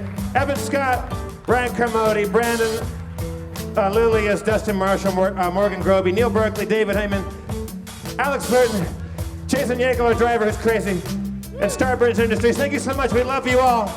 Let's all go across the street and have a drink, shall we? Was that show 11 hours long? Holy fuck. Good heavens. Oh, also, I didn't say Spencer Crittenden, everybody, won't you? Spencer. Dispenser of joy. dispenser of women. Dan, stop. Spencer Crittenton is going pussy swimming. Dan. Gonna fuck every bitch Dan. from here to a mile. Dan, no. Spencer Crittenton deserves a smile. Dan, I'm the gonna rap the for show's the over. wings. I'm going on the mic. I don't care what you motherfuckers like. Gonna rap till you leave. Gonna rap till you're sick. Gonna rap till your daddy refunds his dick, cause he shouldn't have bought it, it wasn't worth much. I'm gonna fuck your daddy and your uncle, grandma, and such. I'm gonna fuck your whole family, don't forget it. I'm gonna lick it and suck it and spit it. Gonna fuck your mama, gonna fuck your grandma. I'm gonna do it, Bananarama. Venus was her name.